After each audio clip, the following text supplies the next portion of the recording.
it would be good if Lilia Martinez, just say a few words. No, Then we all know she's who we are. attending. It's just attending. Yeah, attending, yeah. But, introduce her maybe. Okay.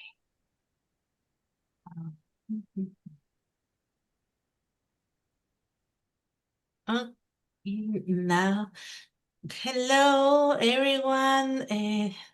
Today I am with good friends and colleagues from Monmouth University, and just here with Dr. Golan, Jamie Napi, Raf Huseglo, Joel Sabokta, Krista Hogan, our friend Mostafiz, who has helped us all the day long. And we are very thankful for being here tonight, no, for us. Well, I would like that you say a little words, Dr. Golan.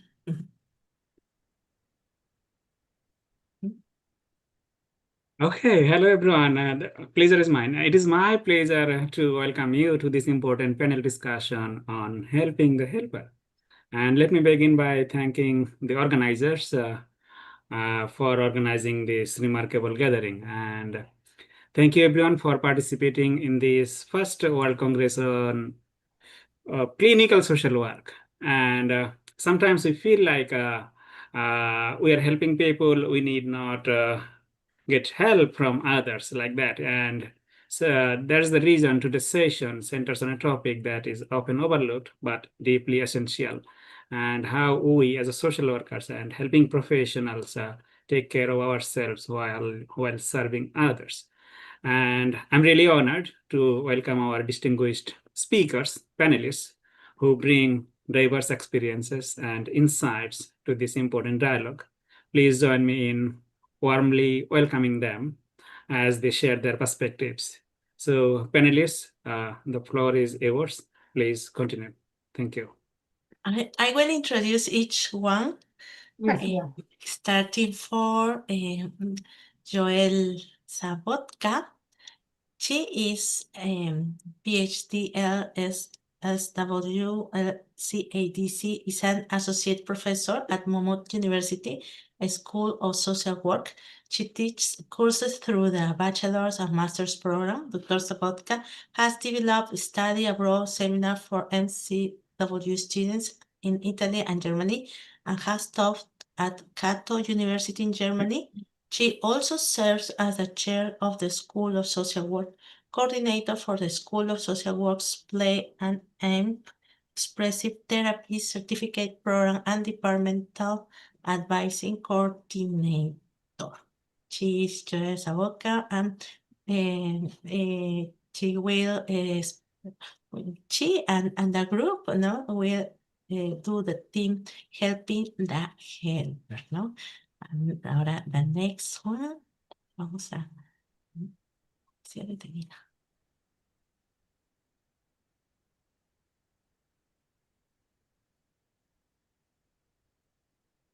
Yami Napi, she is a social work professor and doctoral student in human rights and leadership, engaged in an teach clinical practice from an anti-oppressive framework. My current research interests include collaborative social work practice in Vietnam, as well as rights-based study abroad. She's also exploring the intersection of animal and human rights as it relates to social work ethics and levels of practice, and as an overall social justice issue. Next.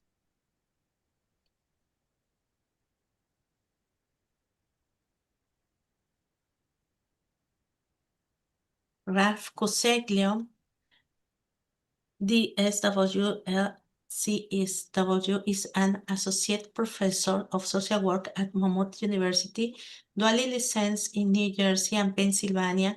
Dr. Coseglio has maintained a private psychotherapy practice for 15 years, collaborating with adolescent and adult clients using a trauma-informed and attachment-based treatment approach that incorporates mindfulness, based intervention and cognitive behavioral therapy (CBT) strategies.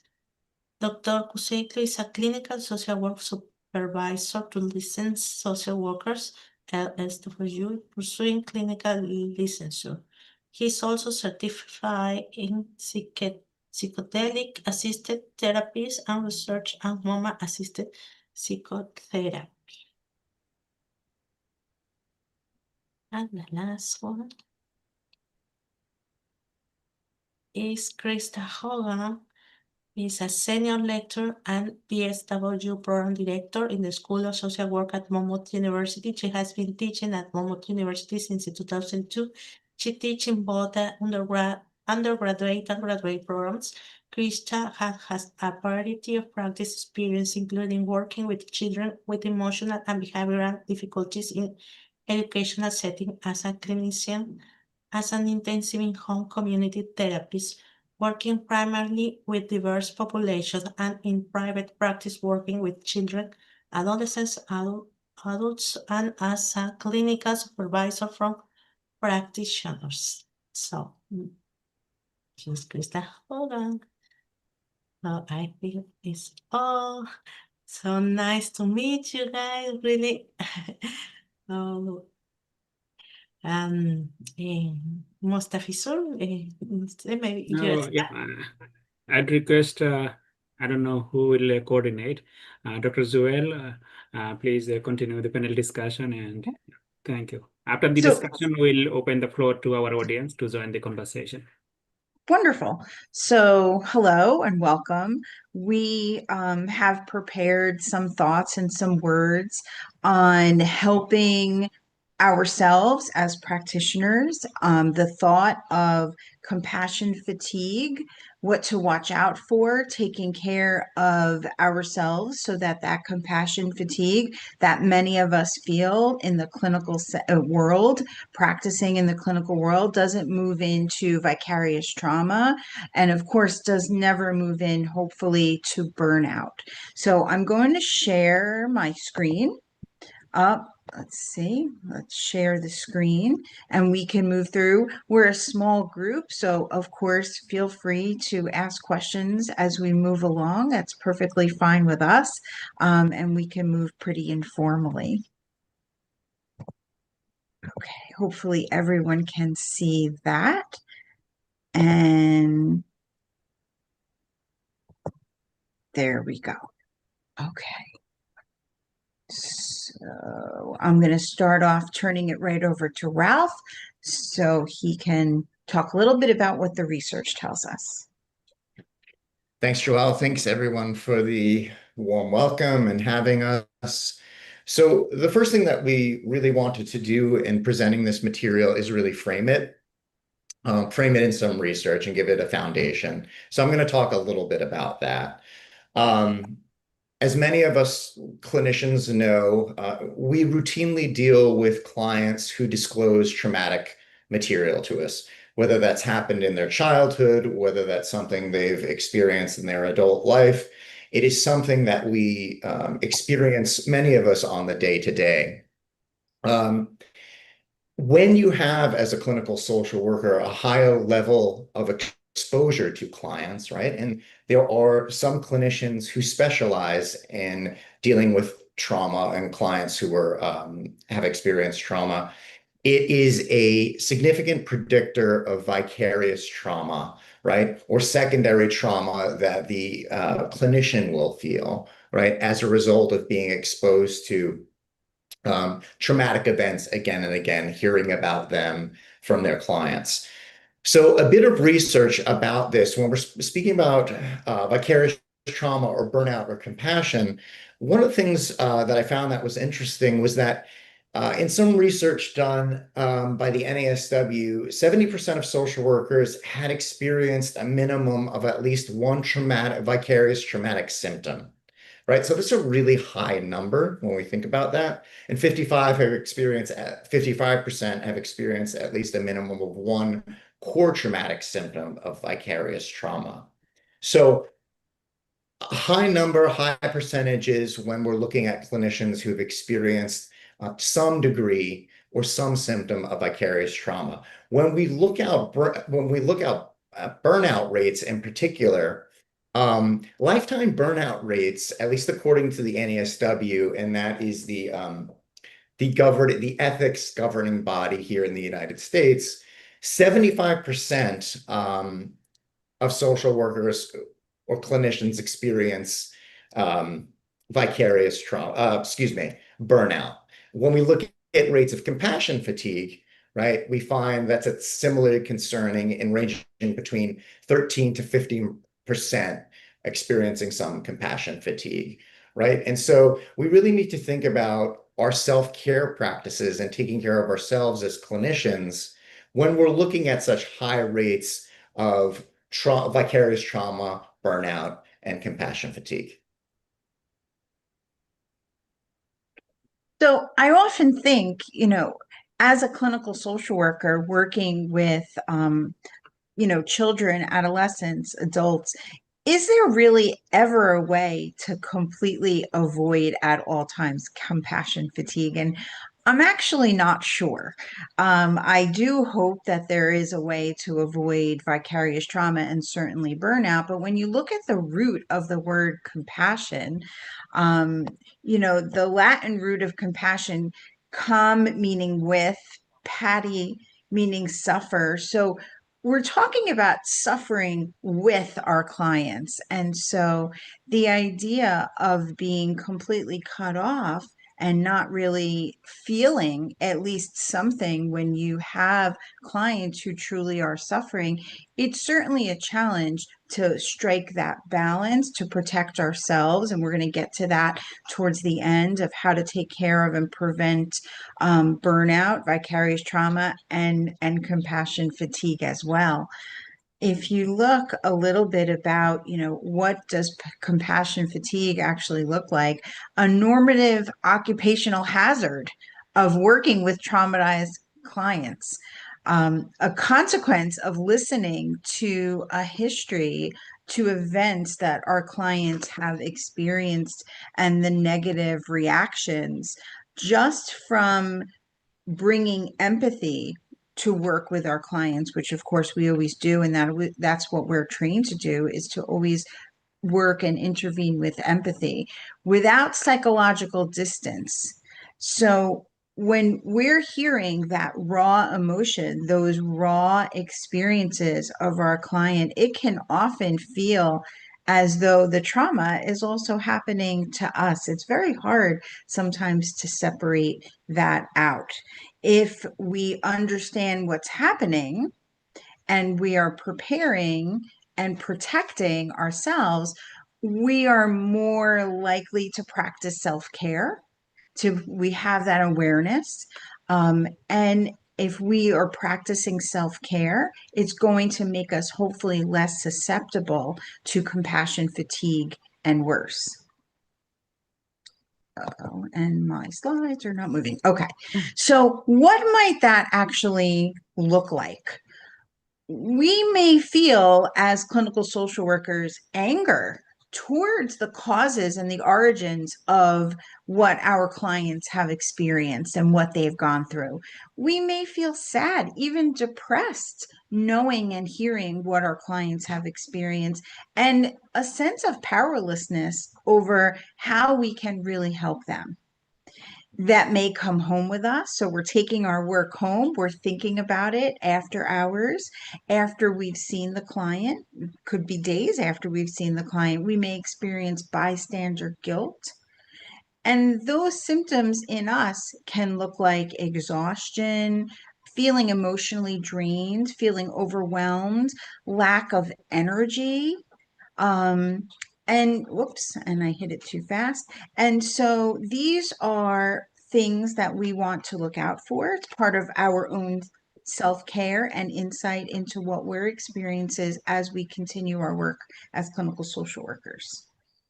I'm going to pass it to Krista to talk a little bit about what that looks like continuously. Thank you. So I really liked the way Ralph and Joelle kind of explained it's almost like in my mind, this continuum where compassion fatigue, I think, is much more common, like the statistics show. And I think we bounce back a lot quicker from compassion fatigue. I just think of it as, I'm so deeply empathizing with my client or my family that I'm exhausted from it. I'm tired of being so compassionate and empathetic. Like it just wears me down, right? So we're gonna kind of walk into vicarious trauma a little bit, which um, is a little bit more involved and can really impact us more. So this becomes more of a change within us as the therapist, where this empathetic engagement really can kind of help have us result in our own negative impact, our own negative experiences. And so to constantly be exposed to these negative experiences, it can transform us a little bit. And it affects the way we engage. It can change the therapist's self-image. It can disrupt us, our identity, our memory, our belief system. And similar to compassion fatigue, it's also like an occupational hazard. This is something that really does happen to us. And, even though we try to take care of ourselves, this can really develop into burnout, which we'll also talk about. So what might it look like? What might be the symptoms that I'm experiencing vicarious trauma? The reactions might be similar to the people we're working with who may have experienced the trauma. So we're kind of hearing about their experiences, their traumatic experience over and over again. And now we may be reacting as though that trauma happened to us in some way. We might start to have difficulty managing our emotions. We might feel irritable and tired, difficulty making decisions. We might experience some physical symptoms. We might lose hope. Sometimes that hope is almost with the client. Like we lose sight of what we're there to do, with our clients, which is really instill that hope and make sure that they have all of the skills that they need and that we're identifying strengths and all of that. But sometimes, we can lose hope because we're so wrapped up in it. And we might begin to really be reactive to their experience. We might feel anxious and we might have actual, our nervous system can be affected by the trauma that they're sharing, which Ralph and Jamie will get more into later about how to navigate that. And so when we think about burnout, right? So this is kind of like we haven't really dealt with the compassion fatigue. We haven't really worked on the vicarious trauma, and the result could be burnout. And this is just a feeling, we could feel a general sense of malaise where we have that discomfort, that feeling of just like, we're not okay. We could feel psychologically stressed, depleted, exhausted, helpless, hopeless. I think about, missing work. People are now calling out, coming in late, checking their clock frequently, or their watch, just not wanting to be in the space because it just feels toxic for them. And this can be really, now we have this negative attitude towards our clients and our work and our own life. We're bringing things home. We're thinking about things that have to do with work. When we talk about compassion, fatigue, and how do we expose ourselves to people's trauma all the time, right? We do it every single day, and we have to go into those spaces really well and really taking care of ourselves so that we can have some separation. And like Joelle said, I don't know that we could ever really separate, but when we're so overworked and overwhelmed and we don't have time for self-care and we're not doing the work, this can result in all of this and really burning out. Okay. So Krista and Joelle spoke, I think, really well about the symptoms, the behaviors, the experiences of social workers when experiencing burnout or compassion fatigue, or even vicarious trauma, right? But I want to shift a little bit now because, right, a lot of those are in the professional domain, right? Doing the professional work. But we also have our own lives as individuals outside of the work that we do, right? And so here we have 6 different life domains, and this might not be all inclusive here, but what we have here is areas like physical, right? Sleep, diet, exercise, areas in our professional life, right? Which we've been talking a lot about already. Things that we do personally. What are our hobbies, right? Activities that we enjoy, things that we do for personal growth. What's going on with our finances and our investments and our financial situation. So, cash and assets and investments, things like that. What are our social relationships look like, right? With friends, with coworkers, with partners, with family. And then finally, do we have some sort of spiritual practice, right? And or religion? Are we connected to our religion in some way? And so when we look at these areas of our life, they can be, on one hand, real sources of energy and vitality for us. But when we look at them, on the other hand, they can also be sources of stress and depletion for us too.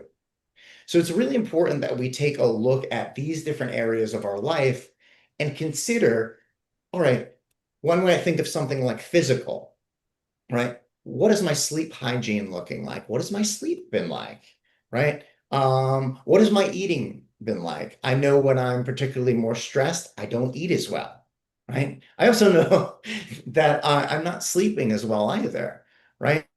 I'm making less time for social relationships in my life, to see friends and doing things like that, right? So we need to be able to look at this both ways. So for instance, these past 2 weeks, I spent some time with friends that I hadn't seen in a while and went and seen some music, right? So it's something I enjoy doing. It's something that I hadn't had the opportunity to do for a long time, and something that I felt like before getting there, I was dragging myself to. I was so tired. I was like, oh, I don't know if I want to go. But afterwards, I felt really great about it. So it's really good to look at these both ways when we're moving now into this area of talking about self-care.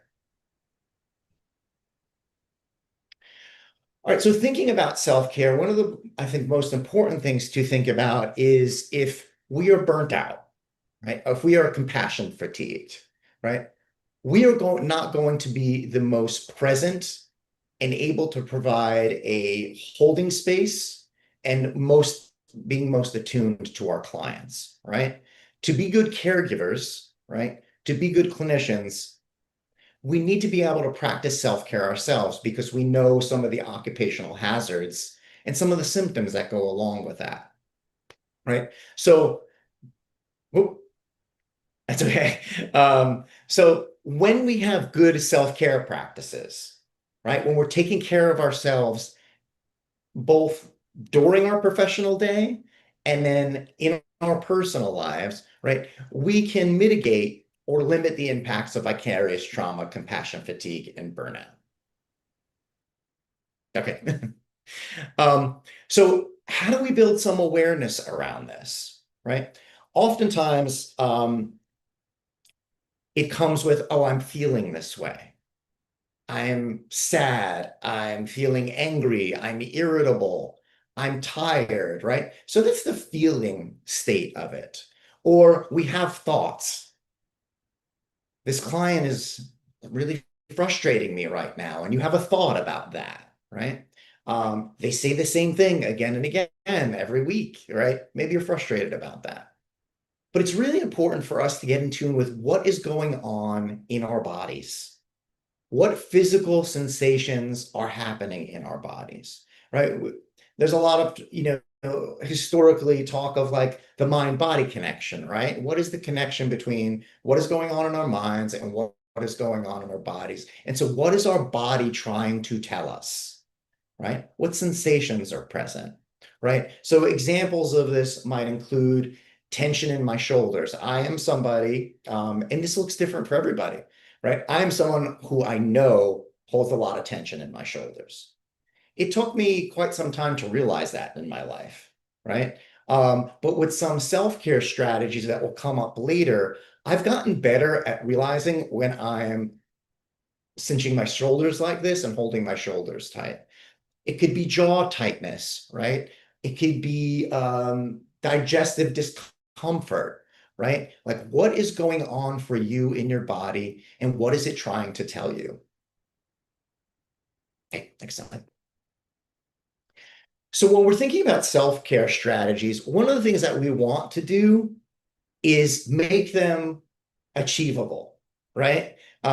They should be realistic, something that we can actually do. So, for instance, one of the things that I feel like it really is important for me is physical activity, right? And when you're looking at these different domains in your life and taking that inventory, finding out what is important to you, right? What do you feel like is doable for you? What might be doable for Joelle or Krista might not be doable for me, right? And vice versa. So really looking at, things that are going to fill up your cup, right? Because a lot of the times that energy is being siphoned out of the cup, right? Because of the compassion and the space that we're holding for our clients. So what is something that's attainable for me? Exercising 3 days a week for about a half hour to 45 minutes. I know 6 days is not going to happen for me. I'd love for 6 days of exercise to happen for me. It's not possible. I know what my schedule looks like. It is not possible. So thinking about, is this doable, right? Is this achievable for me? Connecting to your reactions, right? So again, if we thinking back to that domain wheel, those 6 domains, right? If you're noticing you're isolating a bit more, that might mean in that social area, in that life domain, it's probably going to be important for you to engage more socially, right? To try to nudge yourself, if you can, to make those social connections, whether it be a phone call, whether it be spending time with a loved one, right? Pay attention to where those things are happening in your life. If you realize, I'm not doing this hobby that I used to do all the time, right? Okay, well, that personal area is something to pay attention to. Recognizing some of the pitfalls with your chosen strategies, right? So again, it gets back to what is achievable and what is manageable for you, right? When we think of goals and having certain goals, right? We can get to the point sometimes where we make them so lofty that we can't get there. And then when we don't reach them, right, we become really hard on ourselves, right? Or we just give up and throw our hands up and say, oh, well, that didn't work out. I guess I shouldn't do it anymore, right? So recognizing where those pitfalls are. And things that are comforting and restorative and healing for you, right? If you think it's going to be something that's just going to add more stress to your life or be something, just an additional thing on your plate to do, it's likely not going to be helpful for you, right? So how is this going, asking the question, how is this going to be comforting to me? How is this going to be restorative to me? How is this going to help fill my tank or fill my cup up? Next one. Okay, so looking at a couple of these areas, maybe it's simply attending to the feelings that you're going through, right? On a day-to-day basis. So one of the things that I try to do day to day, and some days I'm better at it than others, is what sometimes is referred to as like a mindful moment or taking a deep breath to pause and slow down, right? Just sort of taking a breath through my nose and then exhaling to just slow things down. It takes literally 3 seconds for me to do that, right? But it's one of the things that I know if I am tense or the chatter or the talking in my brain is really loud, right? Those thoughts in my brain or coming at a fast rate and maybe not so positive, that's something for me to do, right? Looking at examples of what's everyday self-care for you. This could be making sure you're hydrated, right? An area that personally I'm not so good at. Sometimes I look at Krista during the day and she's drinking a ton of water. And I'm like, wow, I really wish I could do a better job at that, right? But what during your day can you do? I try to make it a point to at least get 7 to 8 hours of sleep a night. I know for me that's important. How do you take deliberate breaks from work, right? How do you step away? That's really important. So I usually have a cutoff time where I'm like, okay, at a certain time of night, I'm not going to work anymore. It's usually before this, but today is an exception. So here we are, right? It's different things for different people, and that gets back to like looking at those domains of your life and deciding what's possible for you and what you can do and what's going to be restorative again for you, right? I mentioned exercise for me as one of those. It's not one for everybody. Yeah, like running a few miles might be the thing for me, but for somebody else, it's walking for 15 minutes, right? You need to make it something that feels doable, manageable, and not another added stress. Next one.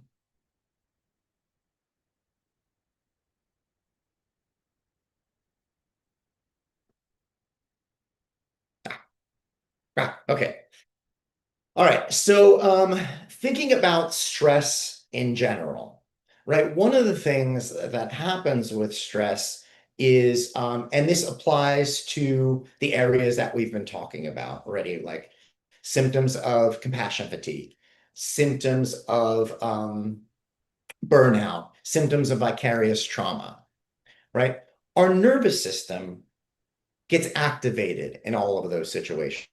Whenever we are under any amount of stress, right? And it doesn't need to be related to work, right? The first slide of this presentation, I was feeling stressed, right? I could feel it in my body. I was having these thoughts in my mind about it, right? And so I know what's happening is what's called my sympathetic nervous system is kicking in, right? And my brain is sending a message to the rest of my body that there's some sort of threat, right? Some sort of threat is present. And the threat was, oh no, you're really going to mess this thing up, or you're really going to jumble your words, right? Like there are different levels of threat, right? But stress is usually an indicator that there's some level of threat. And so when that happens, our sympathetic nervous system kicks in, right? Our brain is sending a message down through our spinal cord, our vagus nerve becomes activated, and all these things begin to happen, right? So maybe our breathing becomes more shallow.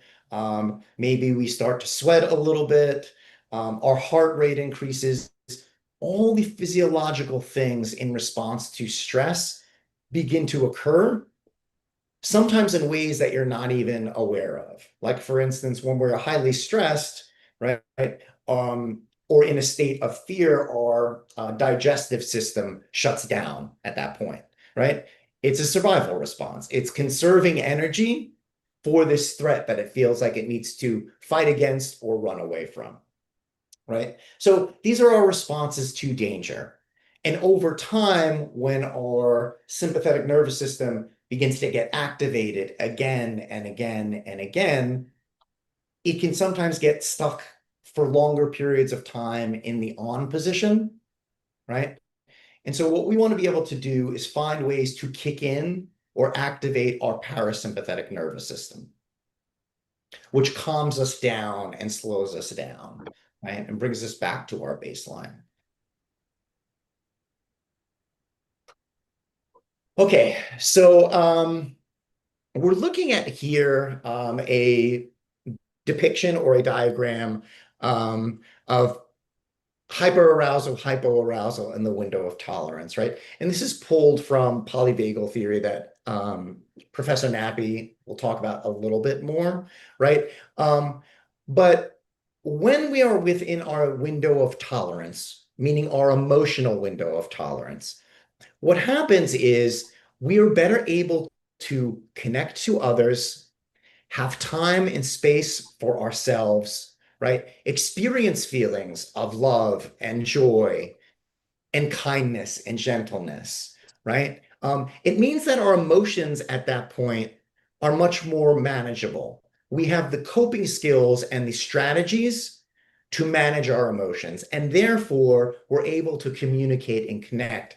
So if we're thinking about this from a therapeutic standpoint or a clinical standpoint, when we're with our clients, right, we want to, is all the time really, to be within our window of tolerance, right? So we can maintain that holding space for them and that container for them, right? And be receptive to whatever it is that they're bringing into the room, right? However, if we are burnt out or highly stressed, right? Highly stressed even from things that are going on in our lives, right? And we talk about that too. We have our whole personal lives to deal with outside of work, right? So let's say, for instance, someone is experiencing a chronic illness, okay? And they're still practicing clinical social work with their clients. So they're going in every single day, knowing that they're living with this illness, which is very stressful for them, right? Yet they're not talking about that in the room with their clients, but they're living it in their personal lives. It's with them all the time, right? It can be, in some cases, not so difficult to move into states of hyperarousal, right? When our coping strategies and capacities are overwhelmed, right? And we move into states of fight or flight, right? Maybe we're more irritable, or maybe we get a little bit testy with our clients, or argumentative with our clients, right? Or edgy with our clients, right?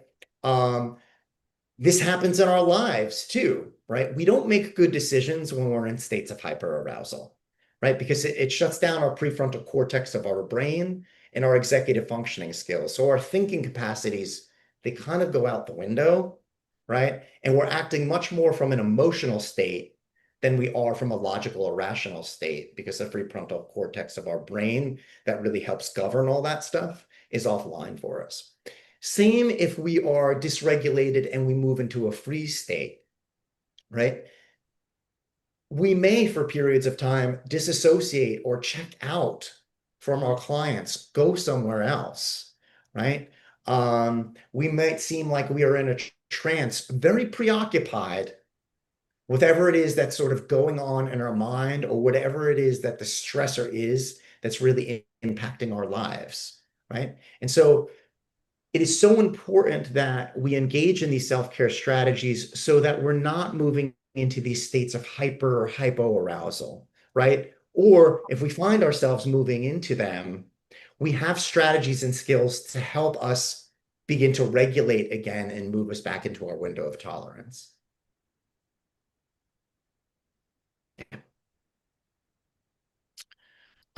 Jamie, do you want to hop in here? So this is a diagram really looking at the polyvagal nerve going from the brain down the spinal cord. It tracks into the heart actually and into the digestive system as well.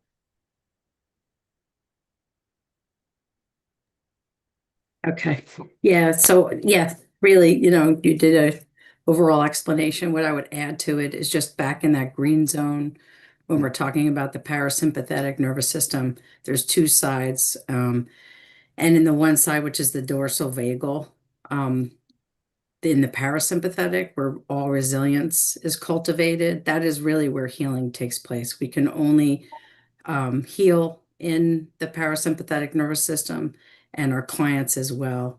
There's another side, which is, I'm sorry, ventral vagal, I meant, is where we're experiencing healing. Dorsal is rest and digest, but sometimes that's also where hypoarousal is.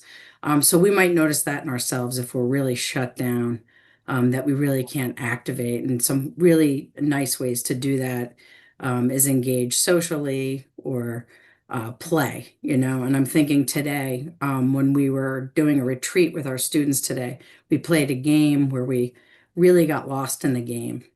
And if you think about that, that's a really easy way to understand, like when you're in that place where you're feeling love, joy, and peace, and you're in that ventral vagal area, is when you lose yourself in something like play. So we were playing a game and everybody kind of like might have been a little anxious beforehand, but once they were in the game, they forgot about everything and they were one with the game, and very mindful in a really organic kind of way. And it resets your biology. It resets the vagus nerve, and there's also a lot of things that have to do with vagal toning that I'm going to talk about. You can go to the next slide.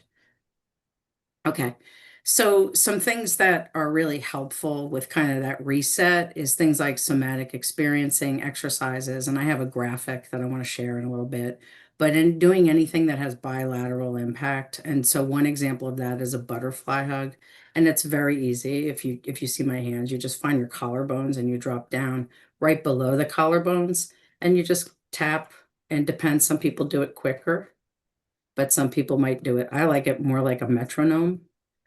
But really what that does is it brings a better connection between the right and left hemisphere through the corpus callosum, and it settles everything back into a baseline area. There's some other really quick ones, but other forms of vagal toning, yoga certainly puts you into that parasympathetic nervous system. Anybody who's ever done Shavasana knows that. And a lot of trauma is held in the hips. So when you do yoga, you do hip openers, automatically you might move into a place where you shed some tears, things like that. But then all of a sudden you kind of feel like you're in the place where you're calming down, and yawning might be happening. That's a clue that you're in the parasympathetic nervous system. And then everything's kind of going back to baseline. Diaphragmatic breathing, humming, even singing daily can help with this. Speaking. Cold water, and what I tend to do is put cold water on my wrist or the back of my neck. I tell my clients the same thing. It automatically tones that vagus nerve in the nervous response, where you're either in the sympathetic or you're hypo-aroused. Any form of meditation, guided or guided imagery also, because it clears neural pathways. And low frequency sounds and music, like the Beatles, that's one example. Laughing, I definitely, because it's all out breath. And so when we laugh, we're doing all exhalations, and that lowers the heart rate, because a lot of times if we're suffering with compassion fatigue, and then we move into that place where we kind of get jacked up into the sympathetic nervous system, our resting heart rate rests a little bit higher. And that leads to like being really sensitive to the next prompting event, whatever it is, if we get frustrated with a client or a loved one or something like that. And that also, another thing is in terms of what our gut microbiome is doing, because we know in terms of the mind-body connection that if we have a lot of stomach acids and things like that, we're going to tend to feel more anxiety, or vice versa. Even if you get a bad case of stomach, food poisoning, your stomach creates all that. You might feel panic later in that week, things like that. So eating fermented foods, just stuff that we can do that's pretty accessible. Next slide. I'm paying attention to time too. So some daily practices that I definitely do are alternate nostril breathing. You can find that definitely online under pranayama breathing. I would love to take us through. But what I will talk about is portable breaths. And all that means is we're breathing, right? And we're bringing that breath with us everywhere. So sometimes it's just taking a deep breath in through the nose. And so let's say if we're doing 5-second breaths, we would breathe in 5 and then out 7 seconds. So let's just try that real quick. 5 seconds in and then out for about 7 seconds. So what it does is it just calibrates that, because your heart rate's going to go up when you take the breath in, and then down as long as it's a longer breath out. So that's quick. So any surge that you feel in your body throughout the day, or heaviness, or what Ralph was talking about, he feels certain things in his shoulders. I get it in my jaw. I take a breath. That's a cue for me to breathe. And if I'm taking that breath, I'm toning my nervous system. Compassion focused meditation, I always start with someone really easy, like my dog. It's really good to, have him in there. And then I think about somebody I'm neutral to, like maybe a newscaster on TV that is just benign. And then I'll think about something that's hard, that's difficult. Maybe a person that I feel a little upsetment about or worry. And then I will extend that compassion to myself. Because what we were talking about before in terms of the existence of compassion, fatigue always going to kind of be there. What happens is we make a decision whether or not we're going to deal with that discomfort or we're going to move into like a domain of suffering. And sometimes that's what the breath or the compassion focused meditation can help with. It can make us just stay in that zone of, okay, I'm feeling some discomfort and I'm tending to it versus I'm checking out. I'm not thinking about it. It's building, building, building. I'm not breathing into it, or I'm not sending loving kindness out or to myself. And then what happens is we move into the domain of suffering, which becomes like vicarious trauma, or burnout, or even sometimes if we're feeling a lot of like, I tend to check in with moral injury too, because there's a lot of systems that we have to work with that sometimes make our work feel complicit with the things that we're even just trying to help our clients with. If there's a problem with accessibility or systemic or structural violence, that can wear on us too. So I'm doing a check-in on that too. Self-soothing and grounding techniques. I know we're right at the wire, so if you want to just flip through, I can do it real quick, or we can open. So quick way is just soothing on all senses. In grounding exercises, thinking about things you can see, something you can taste, something you can touch, something you can hear, something you can smell. That automatically brings your prefrontal cortex back into play because it's reminding you that you're right here in this moment instead of something in the future that you can't control or something that happened in the past. You can keep going. And posture, real quick, we just rock right to left, find our center. Sometimes it's just how we're sitting where we're feeling a lot of things coming up. And I think I'm probably being flagged, maybe. Let me know if you're flagging me. You can move to the next slide. This is just a reminder that our breath is our anchor. And to me, that's the anchor between like whatever's happening, which I would call like a prompting event, something that's making me feel a certain kind of way.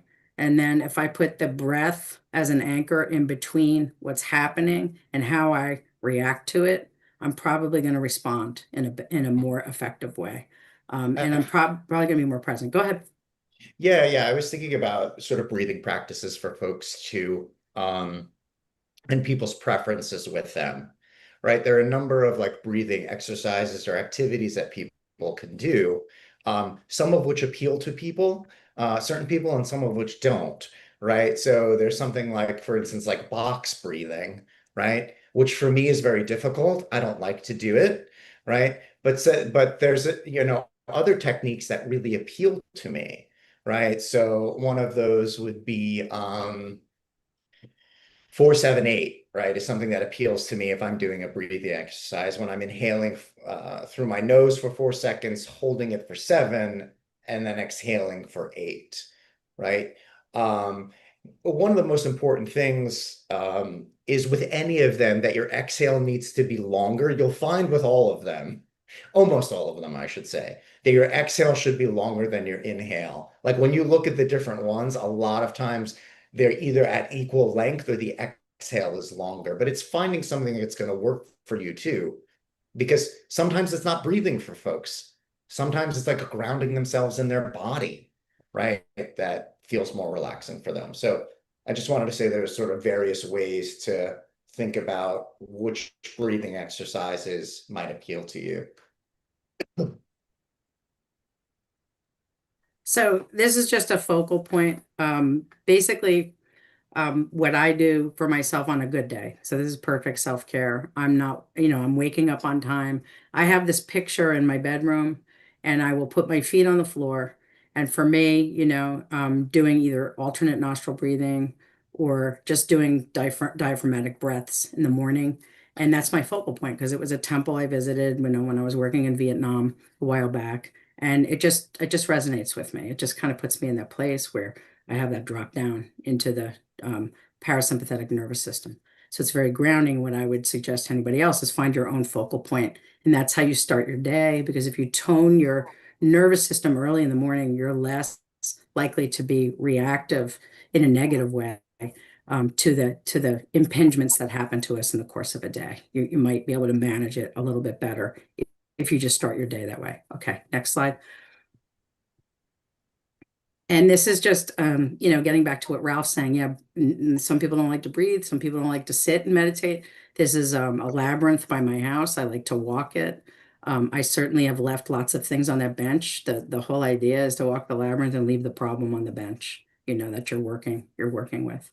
So it's a really nice meditation. And this is some flowers in Vietnam, another focal point. Because our minds don't always know the difference. So we're really susceptible to negative things. We know that. That's how we survived back when we were in the forests and the caves. We're very susceptible to positive imagery. So my mind, I'm going to trick it to think I'm in this space where I was, this very beautiful garden that I was, where they had lotus flowers. Just mindful eating. That's a really accessible practice. A lot of us are on our computers and eating, and it's just a good practice just to eat your food and realize you're eating, beginning, middle to end. And then this is somatic experiencing. This is our safety aid. It's an English acronym. So it's slow down, connect to the body, orient, pendulate, or engage. And pendulate, I just want to teach that one very quickly. You would think of a place you hold tension. So for me, I said it was my jaw, and then a place you feel very grounded or no tension. And that's always my feet. So I would pendulate from my jaw, tension, to no tension in my feet. So we could practice it. You go back and forth. So I would go, back from my jaw to my feet. You just kind of practice with that. Were we sharing these slides with anybody who wants them? I mean, this is you can look it up online. It's Peter Levine's somatic experiencing scope. Okay. Next.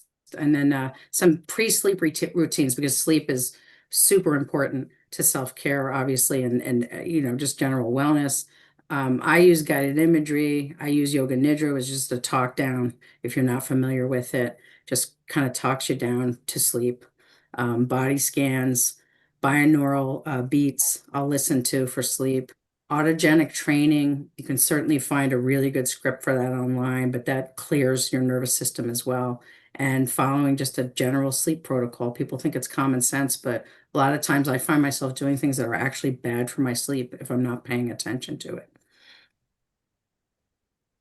And then maybe some progressive muscle relaxation. And that's just really, you do go through that script from head to toe, tensing the muscle groups and releasing them. But as you're breathing out, imagining all that tension flowing out of your body. And I think that's the last slide that I was going to talk about. Thank you for listening. Okay. Trying to stop the share. And it did stop, correct? Yes. Okay. So thank everyone for listening. I don't think that there's time for questions, or if anyone even has one, but we appreciate you listening. Surely, I think, we can open the floor to our audience to join the conversation. That would be great. We have some more time. No worries about time. But at least we could have some minutes, no? Mohammad? I'm actually quiet, because you want to give opportunity to other participants, then I will say a few words. Anyone else have any question, comments, observation? See, maybe Enrique, would you like to do some questions? Jonathan or Mohammad? Okay, look like I don't hear any question, but first of all, I would like to say my heartfelt congratulations to my esteemed colleague, eminent, the faculty member of clinical social work with wonderful credential, academic background, and also licensure. As you have heard during the opening session, I talked about, what we need to have in order to become a clinical social worker in the United States. You need to have your MSW minimum, which is the terminal degree in the country. And all of my colleagues, as you know, that already, have that kind of credential. And also LCSW, which is not a very easy credential to get, and all of them have, LCSW. And also another thing is length of experiences, as you have heard from, my colleagues. And in fact, I think I personally, listening to my colleagues, I was very proud of my colleagues, the way they presented. I think it's very thoughtful, very insightful, and also made it very analytical. I think that's what, I was like listening, and I was taking so much pride in my colleagues, presentations particularly. And also I think it was, I think, Joel who made it like competi. I always like the cultural side that you bring, which is, with the Latin background, as you said, the Spanish thing, competi, to suffer with. This summer, I went to attend and present for the European Conference of Social Work in Salzburg, Austria. I think I already spoke to my colleague, particularly, I think, Joel, I said that self-care is becoming very, very important. I think one person who is Secretary General of the European actually Association of the Schools of Social Work, she's from, I think, Bratislava, Slovakia, doing a lot of work nationally and internationally, Susanna Zuska. So I was listening to my colleague and I listened to her. I said, oh my God, just a wonderful thing, self-care. We all the time overload and all those things, we get burned out. And what I like about my colleagues, but particularly like, self-care strategies, they not only talk about the theoretical thing, I think they also talked about feasible, practical. That's really draw my, the attention that these are the ones that practical that, one can think about. So I have a request to my colleagues. Please, please, please develop this as a paper and need to publish it. I will try, to also give you the hints, as your colleague, as your facilitator, coordinator. And in fact, we work very closely, and particularly mentioning that Joel is a, what we call a companion in crime or something, companion in administration. She and I all the time, for the administration, two of us, we try to actually find ways how we can actually enhance scholarship in the school. So I think this is something that I want to request. Please don't just stop it there. Presentation is very important, but I think we need to publish this. I will take one more moment. There are few people from Bangladesh reach out to me, particularly for this session. But the problem is that when we start, it was 6 o'clock in the morning, but still, I want to introduce here Mohammad Shahjahan, who is a lecturer in my alma mater and Mostafiz alma mater, University of Dhaka, a brilliant, smart, young scholar and teacher who also worked for the United Nations for a few years before he joined the academia. And he was a topper from all the 4 years of BSW to MSW. And I'm very happy to see Shahjahan, you. I know it's so early for you. So I wanted to also introduce you to my colleagues. Thank you, sir. Thank you so much for a nice presentation. Actually, I'm really happy to see all of my senior faculty members by born in Bangladesh, Dr. Mohammad sir. We are so very proudful of ISWR alumni in our country. Also, Mohammad Mostafiz Khan, also the alumni member of our ISWR. So we are very happy to see that.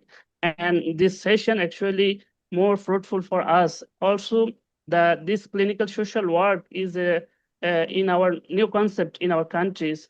So I think that this sessions is or this congress helpful us to make me more confident to build a professional social worker in our countries. So I think these sessions make me more encourageous to give some knowledge and acquire experiences from your presentations. Thank you so much for everyone and nice to meet you.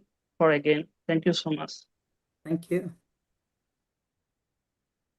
Anyone else Thank wants you. to share anything? Any questions, comments, reflections, or additional information you want?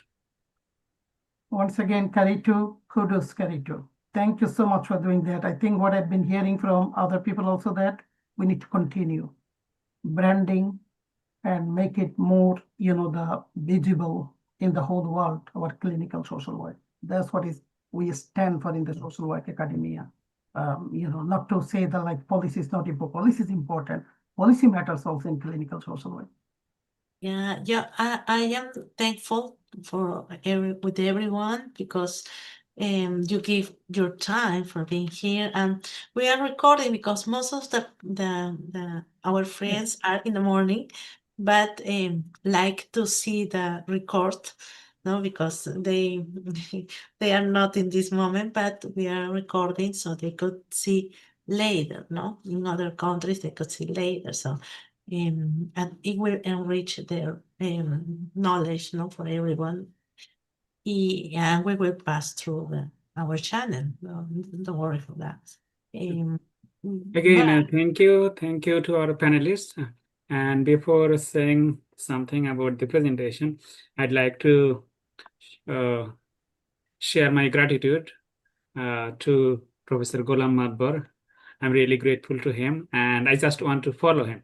He is a very well-known person in my country in the field of social work. He is known to everyone.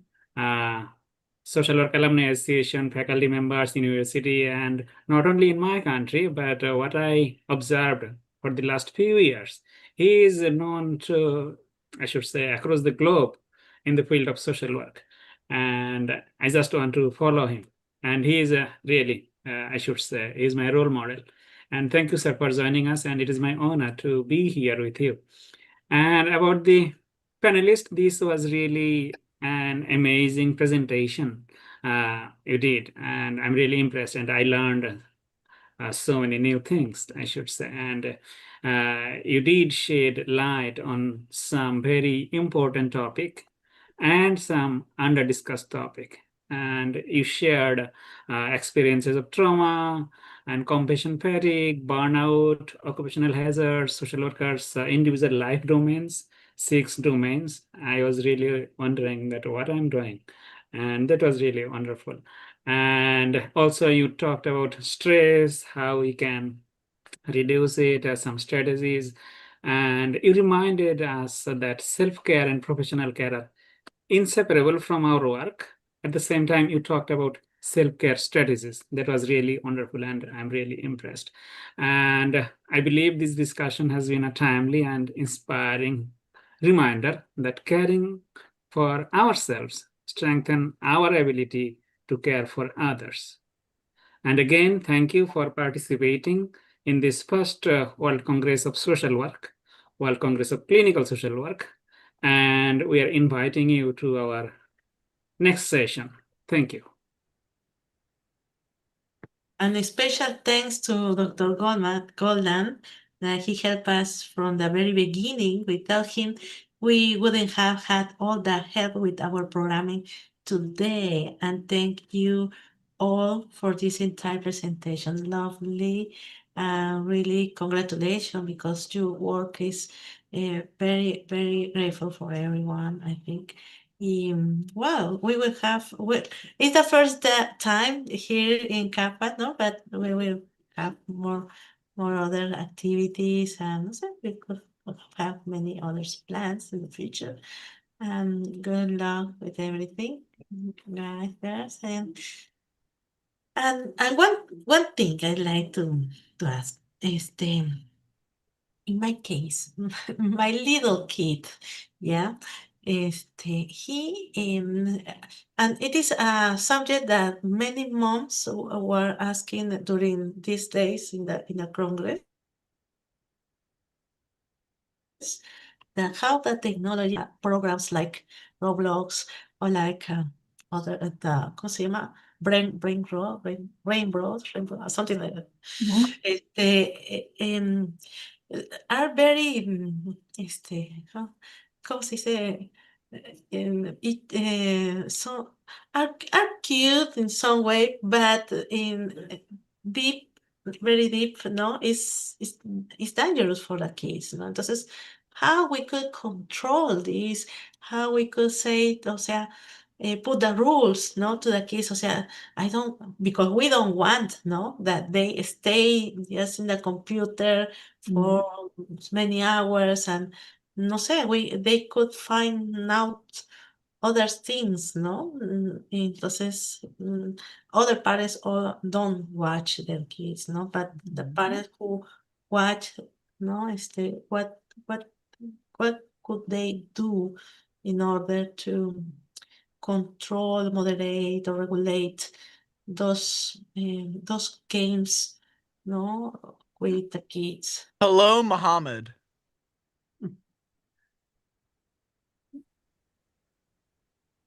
I think, I mean, I as someone who works a lot with children and with parenting in my practice, I think this comes up very often, and we can talk for days about this topic.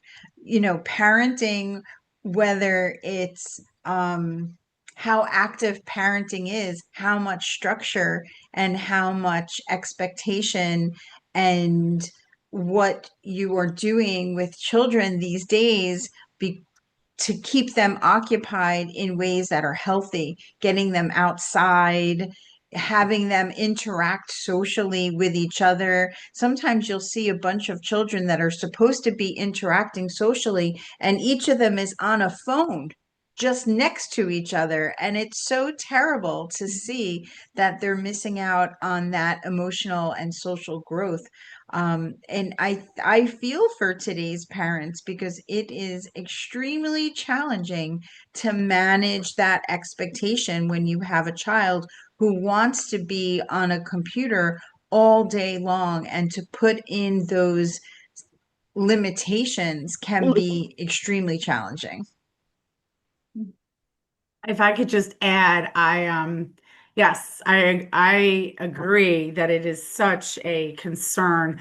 I think that, like Joelle said, this is like a whole presentation, but I think that the limitations and boundaries are really important, but I also think that it's important that we can accomplishment about this context. In the Bangladesh context, I think that joint family model is a big platform to be parenting in our country, how to child are growing in our countries with their grandparents, also their cousin relatives, also is a big model. I think that's a big platform for parenting of children in our country. So I think that this joint family model is growing across the world to help the children for being rearing the parents among the world. Thank you so much. Yeah, I couldn't really hear what Mohammad just said. Maybe turn up your volume. Yes, I said that the joint family model is a big hub for caring the children or parenting among the children, how to rearing within their parents, within their grandparents, also their cousins, relatives, helps to them how to growing without any digital device or any digital electronic device. So I think that this model is helpful for parenting, for growing children in our country. Yeah, I think, Krista, we have actually participant here from not only from the schools and also from the organizations, the working, so policy level, non-governmental organization, governmental organization. So they are representative from even grassroots and community affiliations also here.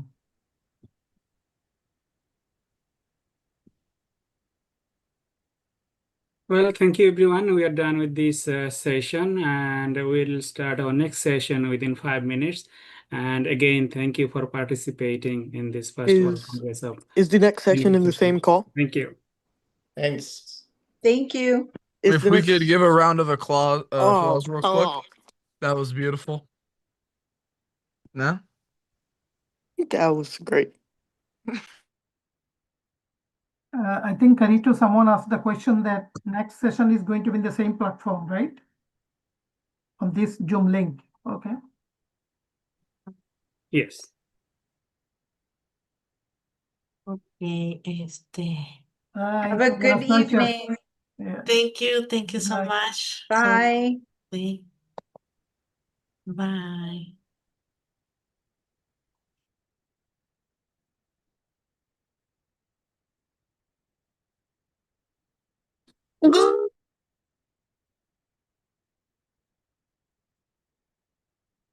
Sir, please stop that. Yeah, I whoever really that think was. that's very disrespectful. Please stop.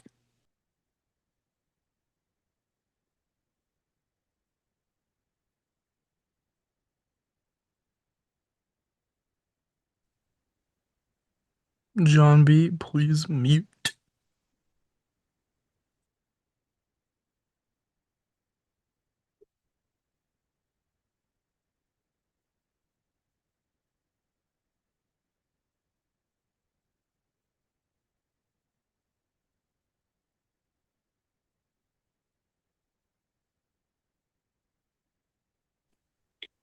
I have a concern about Josh Grove. He keeps on messaging me. I don't know what He happened. keeps messaging me 6'7" Hello. That is over not and over. It's like it's nonstop, repetitive, like 6'7", 6'7".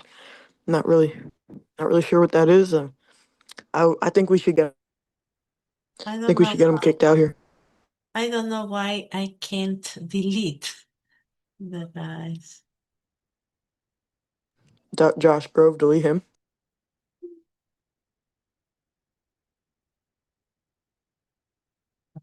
It's down.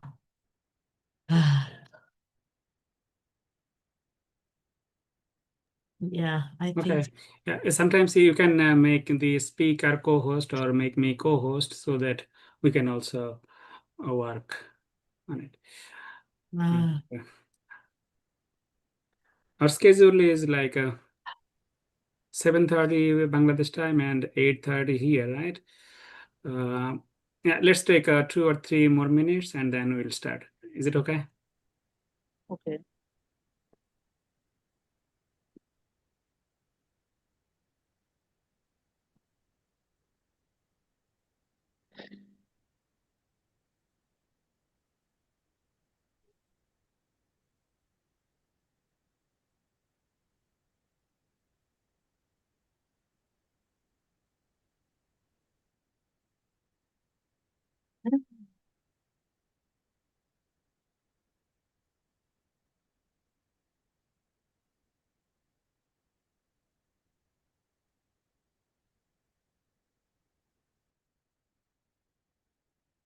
Oye,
Mama can start. Okay, Carito, thank you so much for giving the floor, giving the opportunities for giving my Yeah, presentation. Shahjahan, let's Yes. start by introducing you. Karito will introduce you first, and then, Okay. yeah, please start your presentation. That would be great. This. Yeah. Oh, these guys which enter. Oh. Okay, it's fine. Yep. Um, Yep. Next time, you can remove any unwanted person if you think. mm, But it was okay to ask questions. I don't know where is. Where is that?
Maybe you can do a resume while I am looking Mostafiz.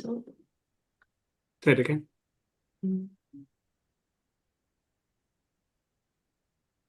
Yeah, I'm ready. Or maybe you can present yourself, Mohammad. Sorry. Yeah, Oh, I okay. am also ready. Okay. Okay. Yes, Mustafiz bhai, please. Okay. Yep. Let me introduce you, and then we can start. Right? Is it okay? Yes. Okay. Hello, everyone. It is my pleasure to welcome you to our session, to our conference, First World Congress of Clinical Social Work. And current session is is scope of clinical social work practice in Bangladesh and observation from education settings. And at the beginning of this session, I'd like to thank organizers for organizing such a wonderful gathering. And today's topic, I believe, is both timely and significant. And now it is my honor to request to welcome our speaker, Mohammad Shahjahan, who will share his observations and reflections from the educational context in Bangladesh. And please join me in giving him a warm welcome. Mohammad Shahjahan, the floor is yours, please. Thank you so much. I am also again, thank you, Mohammad Mostafiz Khan. He is my big brother in my social welfare institutes. So we are working together last few years ago in H2I program in Bangladesh government project. So he is a nice person for me, and we are following him to how to introduce our social work as a research based in our institutions. Also, how to conduct research among the university students through the training programs. So I think that his activities is more impactful in our countries, how to bring mentality among the university students to be a good researchers. Thank you, Moses Bhai, for giving the floor. So first of all, I can share my slide with all the present participants. So, okay.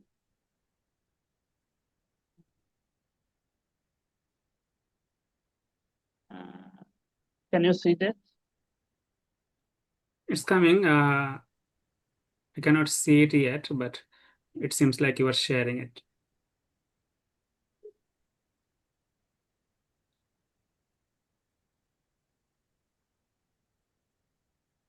Yeah, now we can see it. Yes, okay. So first of all, I'd like to big thanks for Karito. Also thanks Professor Dr. M. Ghulam Madbor, because he connected with Dr. Karito. And also I am very happy to participate this type of congresses in first times. So first of all, I'd like to introduce myself. I, Mohammad Shahjahan, I am a lecturer in Institute of Social Welfare and Research.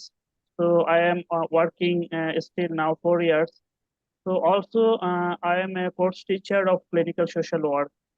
You know that Bangladesh is actually a small country, and the social work profession is not professionally recognized. But in our institute, the clinical social work give a professional master's program for the professionals who are actually interested to work with clinical practices in hospitals, NGOs, or other agencies. So I think that these courses help the students who want to share their knowledges, to apply their knowledges in their practice settings. So this day, actually, I'd like to share something about how clinical social work practices in the education settings. So it's a big platform in our countries. A huge number of students are enrolling in primary, secondary, and university levels. So actually, how they passing their time in the academic institutions without any hassle or without any free from any stress. So I think that this is a huge platform to apply our clinical social work in the education settings. So that's why I selected my topic is a scope of clinical social work practice in Bangladesh. It's observations from my education settings in primary level, secondary level, and also the university level. So first of all, I'd like to say something about how clinical social work is started in our country. It's a little history to introduce clinical social work in Bangladesh context. First of all, I'd like to explain all of you know that the clinical social work is a special practice field in social work, which is a process of assessment, diagnosis, treatment, and prevention of mental health. And also we can apply our social work methods, actually the basic methods, individual, group, and community. So this is the common platform of clinical social work according to National Association of Social Work. He defined that the clinical social work is a special field of social work. So I can sketch a scenario of our historical background of clinical social work in Bangladesh context. First, I'd like to say in 1947, you know that the partition between India and Pakistan's a great crucial moment to addressing a huge number of social problems in these countries. So these countries have fallen down some social crises. In that time, 1953, United Nations arranges a 3-month courses about introduced community development program for medical school social work as a pilot project. It's a pioneering short course for introducing social work in our countries. And that time, 1958, the government established this course is the College of Social Welfare and Research Center under the University of Dhaka. Then 1973, this college is converted the Institute of Social Welfare and Research and started their academic program, bachelor degree and master's degree simultaneously under the University of Dhaka. Then after a long time period, we have working, we have giving the certificate course for the students, but still now we are not professionally recognized as a social work in Bangladesh due to a lot of challenges in our countries. So that's why we cannot recognize. professionally social work is in our country. After that, 2007 and 2008, Professor Tahamin Akhtar is a pioneer of clinical social work.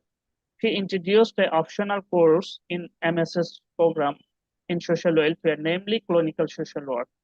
This is the first steps to introduce clinical social work in Bangladesh context. Then after that, this course continuing for the master's programs. After that, in 2012, the institute decided to introduce 1-year specialized master's program for clinical social work who are interested in from hospitals, from NGOs, from any others institutions to practice their medical settings in their institutions. So they are involved in this master's programs. So now this course continuing as a professional master's program and 1 year's certified course for those people who are interested. This is the first steps to introduce clinical social work in Bangladesh. So now I'd like to highlight some current practice areas of clinical social work in Bangladesh. You know that all medical settings have big opportunities to apply clinical social work in our countries. So some medical settings currently practices their clinical social work in our country. This is a list of practice settings in our countries to practice their clinical social work in our country. But they are informally, they practices the clinical social work. They have no license, they have no professional recognitions of clinical social work or social work practices.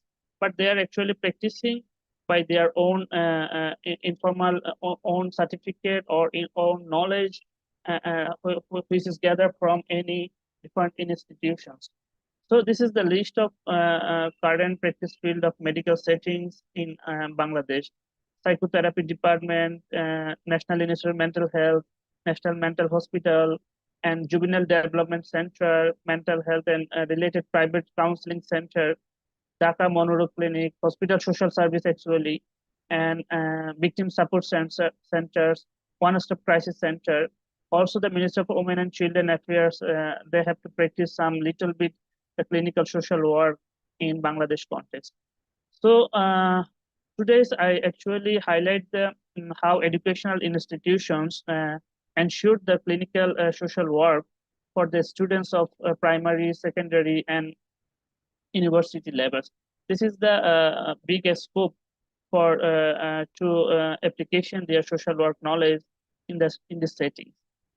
So first of all, I'd like to explain the scenario of Bangladesh education settings in 3 stages. You know that Bangladesh have 3 stages of education systems: primary education, secondary and higher education system, and finally university education systems.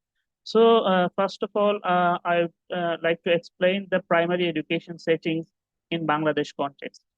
You know, Bangladesh is a big populations countries. A huge number of people are living in our countries. So that's why the primary education is a big hub for our enrolling the primary education in our country. So according to primary census 2023, they said that around 1,14,000 primary schools are available in Bangladesh, both government and private. So it's a big number of primary institutions, educational institutions in our country. Whereas every year, total enrollment in primary education has been increased day by day. So this is the big number for our countries. A huge number of children are enrolling in Bangladesh to take primary education from the primary schools. Also, a huge number of manpower are working in the primary education settings. They actually doing the as a teachers to help the students how to learn their primary educations, like their language skills, like their basic skills, etc. But One, in primary education settings, they have faces at different types of problems in the primary education settings. Actually, I said that when we are practicing in clinical social worker, we want to touch their mental health. That means we are catching their mental health, how to they are stable in their primary education settings, and how to cope up with complete their primary education settings. So as few researchers find out that they have faces a lot of problems in primary education settings. First is bullying is unreported in our countries. How much people are bullying in primary education settings, or they are violated their roles in their academic settings, is a big problem for our primary education settings. They are actually bullying in their teachers, in their parents, and in their others who are bullying them as a children level. Also, they have a face problem in their attention deficit and hyperactivity disorder. Also, they also have unavoidable phobia in math and English. So this is a big mental health problem for the primary students. They have no interest in, or they have to fear that about math and English. So in that cases, I think that clinical social worker help them how to cope up with the phobia, how to cope up with their mental health problems. Also, they have to contact with their parents, how to dealing with their children. Also, clinical social worker dealing with the teachers, how to behave with them as a children in our countries. So, according to BIDS, Bangladesh Institute of Development Studies, find out a great proportion of students in primary schools have inadequate reading proficiency, unable to grasp simple vocabulary, and early entry in labor market. That means they are getting involved in labor market. That means child labor are available in our country. So I think that a huge number of students drop out from the primary educations due to their involving in child labor. Also, they have faces problems in primary education settings. So this scenario represents that the clinical social worker helps those students how to cope up with these problems, and also clinical social worker try to connect parents, teachers, students in an accumulative way to dealing with completing their primary education. So I said that this primary education settings is a big source to introduce clinical social work practice in our countries as early as possible. Now, I would like to explain the secondary and higher education systems in our country. We know that there are three types of higher and secondary education systems in general educations, madrasa educations, and English medium educations. So three education systems are combined in the secondary and higher secondary educations in our Bangladesh context. And also, it's a big scenario in our countries, a huge number of secondary education institutions, and a number of colleges, a number of madrasas, a number of English medium schools are playing role to educate the adolescents who are actually under the age of 13 to 15 years old. They are actually taking educations from these institutions. So this is a big number of students are available in our country to take their secondary and higher secondary educations. But my concern issues is in that secondary and higher education systems, they have faces a lot of psychological problems from the educational institutions, from their peer groups, from their societies, from their parents. So I think that these concerning issues deal by the clinical social worker to maintain their academic situations, how to fulfill their academic excellency without any free from mental hassles. So I have found that some problems are concerning for our countries. Recently, we see that bullying is a big common problem in our school settings. Actually, they are bullying from peer groups, they are bullying from teachers, they are bullying from any others, relatives, society, community peoples. When they are going to the schools, they are bullying by the others peoples in the roads, in the streets. So this is bullying are varieties of bullying they are in their secondary and higher education settings, like physical bullying, verbal bullying, social bullying, even the cyber bullying is happening in our country. And rigorously, these problems are increasing day by day. So I think that this bullying hampering their mental situations and creates psychological problems like depression, anxiety, and sleep disorder, eating disorders, and low their self-esteem, and also the loss of interest in their secondary education and higher secondary education. Even though some cases are cited in newspapers, they have to attempt in suicidal incidents in our country. So this is the concerning issues that if we introduce a clinical social work post in school settings, they help them to how to cope up with their mental health situation or psychological problems, dealing with their academic stress, and to increase their self-esteem. So I think that, this is the big scope for introducing the clinical social work practice in a education settings like secondary schools and college education system. Even though we have seen that the madrasa is a big platform, and also these institutions have no institutional format in our countries. So I think that all madrasas are included in an institution format, and to introduce any counseling services for those students who are actually faces problems from their education institutions, also their teachers, is happening in our countries. Also, another problems faces our adolescent students. Actually, they want to high expectations to get CGPA 5 is a big challenges for the students who are actually participated in public examination like SSC examination or SSC examinations. So these expectations create more exam stress among the students who some students actually don't take this type of stress. Also, they have big expectations. After that, this expectation fall down from the academic institutions or getting their results after completing their SSC or SSC examinations. Recently, we have seen that a tendency among the students, when they don't get any GPA 5, they fall in try to attempt in suicidal commit in their after their getting results.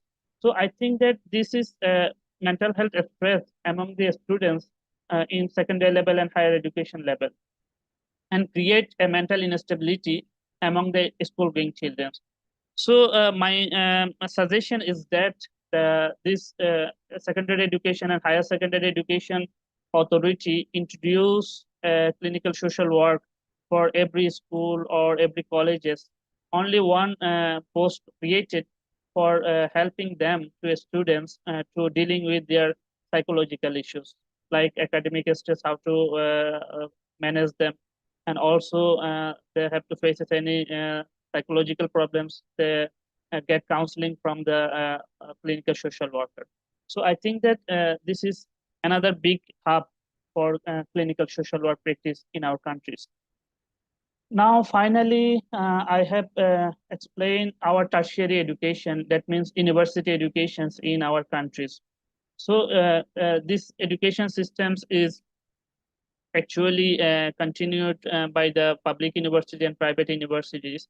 Around 170 universities, both public and private, are conducting their higher education systems, and almost 1 lakh plus students are enrolling in the government and private education settings, university settings in Bangladesh.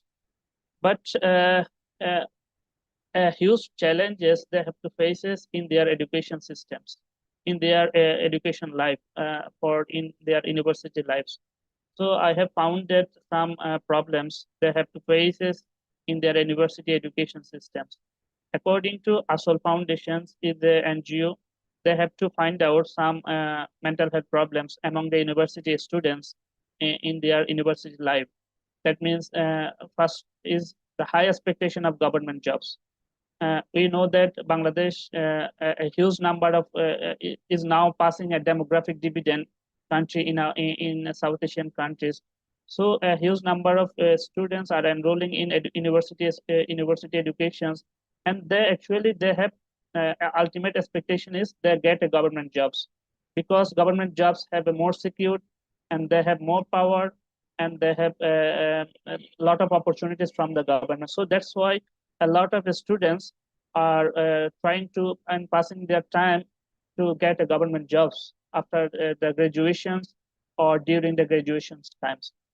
And another problem is find out that they have to academic stress for completing their syllabus. That means we in our country context, the semester systems in our country in university level.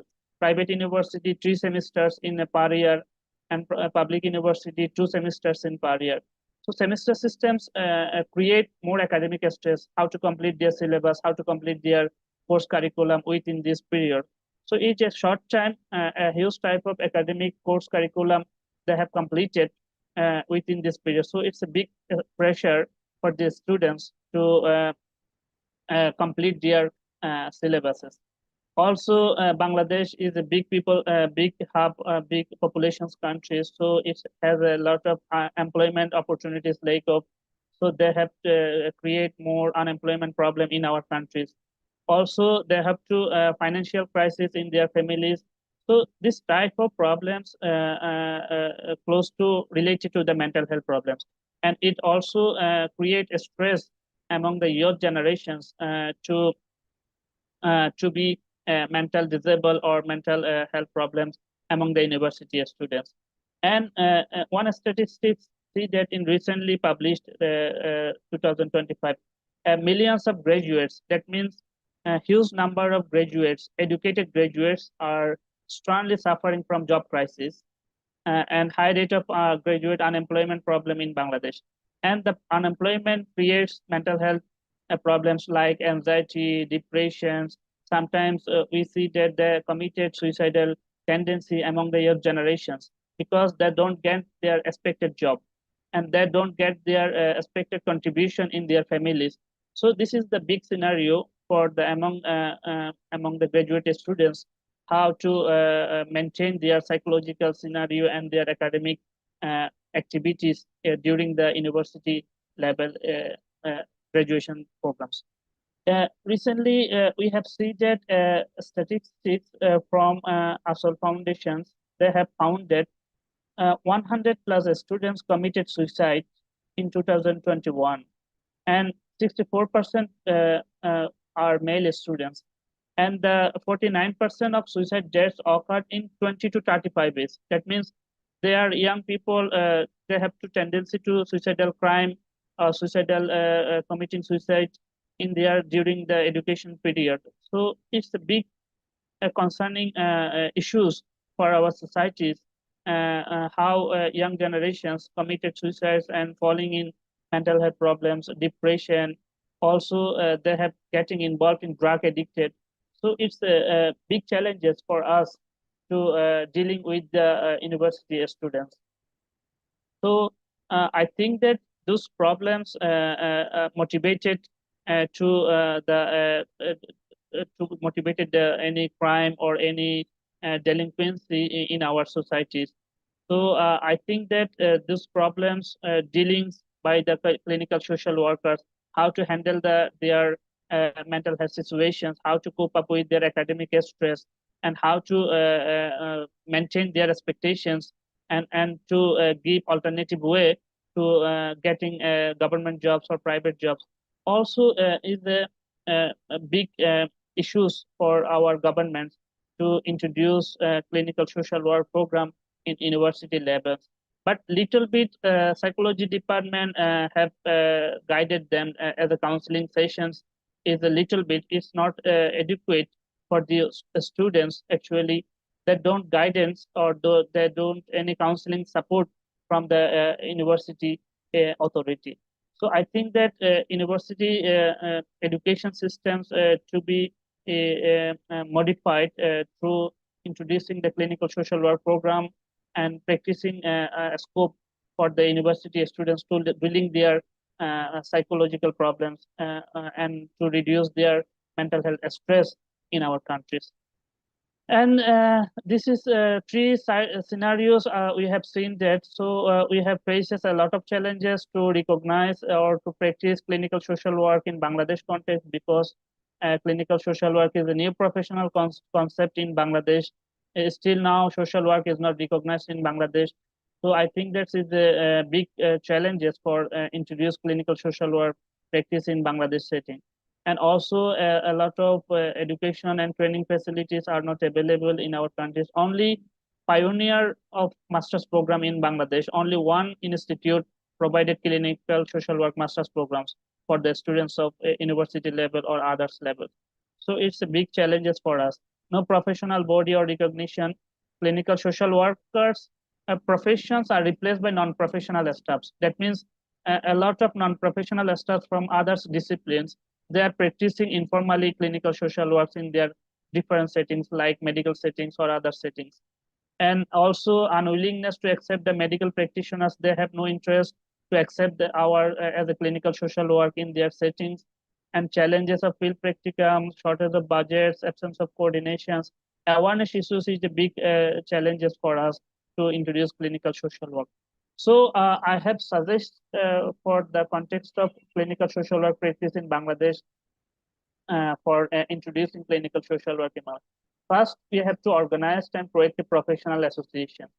It is a very big demand for us to how to introduce our clinical social work as well as social work in Bangladesh context. And second is awareness building among the education settings or medical settings is a big issues to be built awareness among the graduate students or other professionals, or to expand indigenous education facilities, because we are all knowledge skills coming from the Western knowledges or also the others knowledges, but we have to expand our indigenizations of our education systems, of our indigenous knowledge to introduce in our academic setting. Also build up a national body for clinical social workers, also modification process of recruitment process because of the non-professional are working in the clinical social work practice in medical settings or other settings. So our recruitment policy should be modifications, also negotiation with different professions like doctors, nurse, psychiatrists, also the NGO workers. We have to negotiate them how to introduce clinical social work. Also arrange some little professional training programs like workshops or look like this type of conference, look like this type of congress we have to arrange for building awareness among the students of Bangladesh context. Also conducting some evidence-based research for how to introduce our clinical social work in education system. So thank you so much for listening me. Thank you so much. Thank you, Mohammad Shazan, for your wonderful, thought-provoking presentation. And now I'd like to open the floor to our audience to engage in discussion.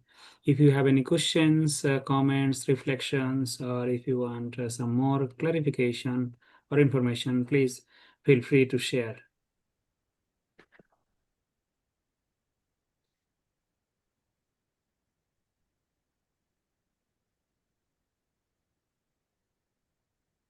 Carito, you wanna share anything?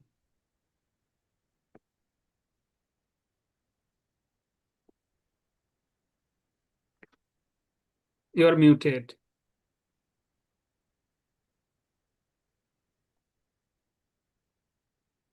Ya, ¿verdad que bueno, normal. Um, mm, that in the university where you are, they teach clinical social work, the specialization. How is in the curriculum? I wonder. Yes, I have a 1-year master's program for introducing as a clinical social work practice in Bangladesh context. We have developed a curriculum based on social work or based on our practice areas field. So we have developed a little curriculum for the master's programs, which is developed from But support. in undergraduate, o sea, it's a master program, no it's an under. It's a graduate program. Yeah, but in undergraduate, is there any course about clinical social work? No. There is no course for undergraduate students. Only for master's programs, they get taken the clinical social work programs. Also, who are the professionally practices in different fields that get involved in master's programs, special master's programs for the professional personnel. And the requirement is just have the title of social work to get the Yes, master. clinical social work. And how many times? 2 years? No, it's a 1-year master's programs. Oh, good. It's online?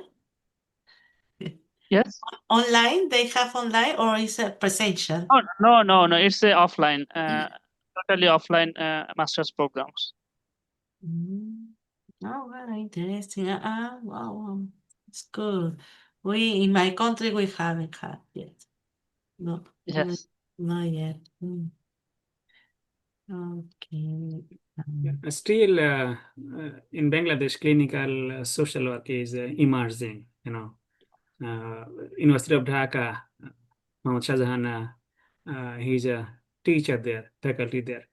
They have been introducing this course for master's level, graduate level students. Oh, really? So this is a new area, emerging area for Bangladesh. And I believe also this is a new area for some other countries as well. I would like to share the Mohammad yes finally found. Sorry. Sorry, but I like it to present now because I miss well you are from Bangladesh, no? Entonces it's a country who has a lot of cultural communities, and I was learning about Bangladesh sometime, and it's really nice. I like it. I just I was here, no? Both of you are from Bangladesh, and I see that they have an indigenous community there. Yes. Okay, it was very interesting. I would like to ask you how you work with the indigenous community in social work. Yes, in our countries, a lot of scope to work with indigenous community. You know that very well. Big areas of Bangladesh, like in the hill tracts area, in Chittagong hill tracts area, have a lot of indigenous community people are living there. So, as a social worker, is a big scope to work with them as a community social work practice through our apply their social work knowledge, social work skills, and to help them how to cope up with the mainstreaming. Also, to introduce some development interventions or counseling interventions or community social work interventions for those community in hill tracts area. And a huge number of indigenous people are living there. Yeah, because they have their own traditions, their cultural, no, They have custom. a big is a resourceful culture. They have traditional dress, traditional foods, traditional customs, and their working activities, their families, their marital systems, totally different from our mainstream people. how you introduce the clinical social work, o sea, the therapy in groups, individuals, and with the language, no sé, how you do the interventions. So the clinical social work is the emerging sector in our countries. So it's first of all, we have to introduce how social work practices in clinically or in practice in clinical settings like hospitals, mental health hospitals, or any other education settings to help them who are actually facing psychological problems. So as a clinical social work to help them as academic knowledge to disseminate them through the master's programs. So this is the big goal for us to introduce social work as a clinically for who are interested from medical settings like hospitals or mental health settings, or even though they are who are working in NGOs like different types of national NGOs or international NGOs. They have wanted or they have working in public health. They have to interested to take these master's programs, how clinical social work practice in their practice settings. And Professor Mohammad is the pioneer of this master's programs, clinical social work in Bangladesh. Great. That's great to know. Late of Iassw-aiets. Great. Okay. Well, let's see. Yeah, we hope we will sometime hear from her, Professor Tahmin Akhtar. Yep. Anyone else? We noticed Habibur Rahman is joined. If you are available, would you like to make comments on the presentation? Yes, good morning. Assalamu alaikum. Yes. And I'm very happy to see the beautiful faces from America. Our legendary Professor Ghulam Mohammad. Actually, he's a great inspirer for all the Bangladeshi social worker right now. And Professor Mostafiz Khan, brother Mostafiz Khan is here, and Shahjahan and me joining from Bangladesh. So Carolina, you should be proud of poor Bangladeshi professor talking together, right? I love your country.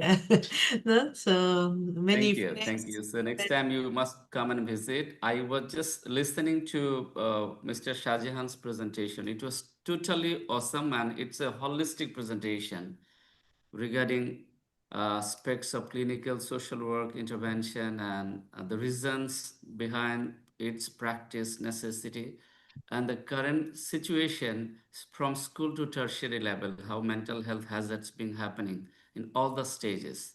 It's totally excellent paper, and I would request Shahjahan to send me the slides. Just go through the slides because I missed initial stage. It's really amazing and in-depth. But Carolina, in our country context, actually, we are still far to go for the practice in all the institutional level.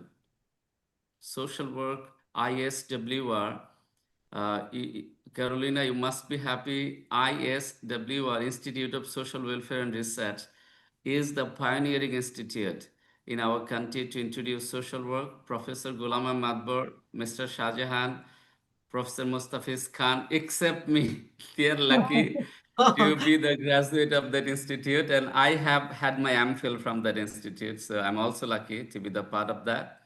And actually, we are trying together, but based on some situation, based on that Shahjahan mentioned, because of a proper grounding and groundwork to introduce practice setting in all levels, social work or practitioner practicing social work is still far behind to activate reducing or minimizing mental health gap in all levels.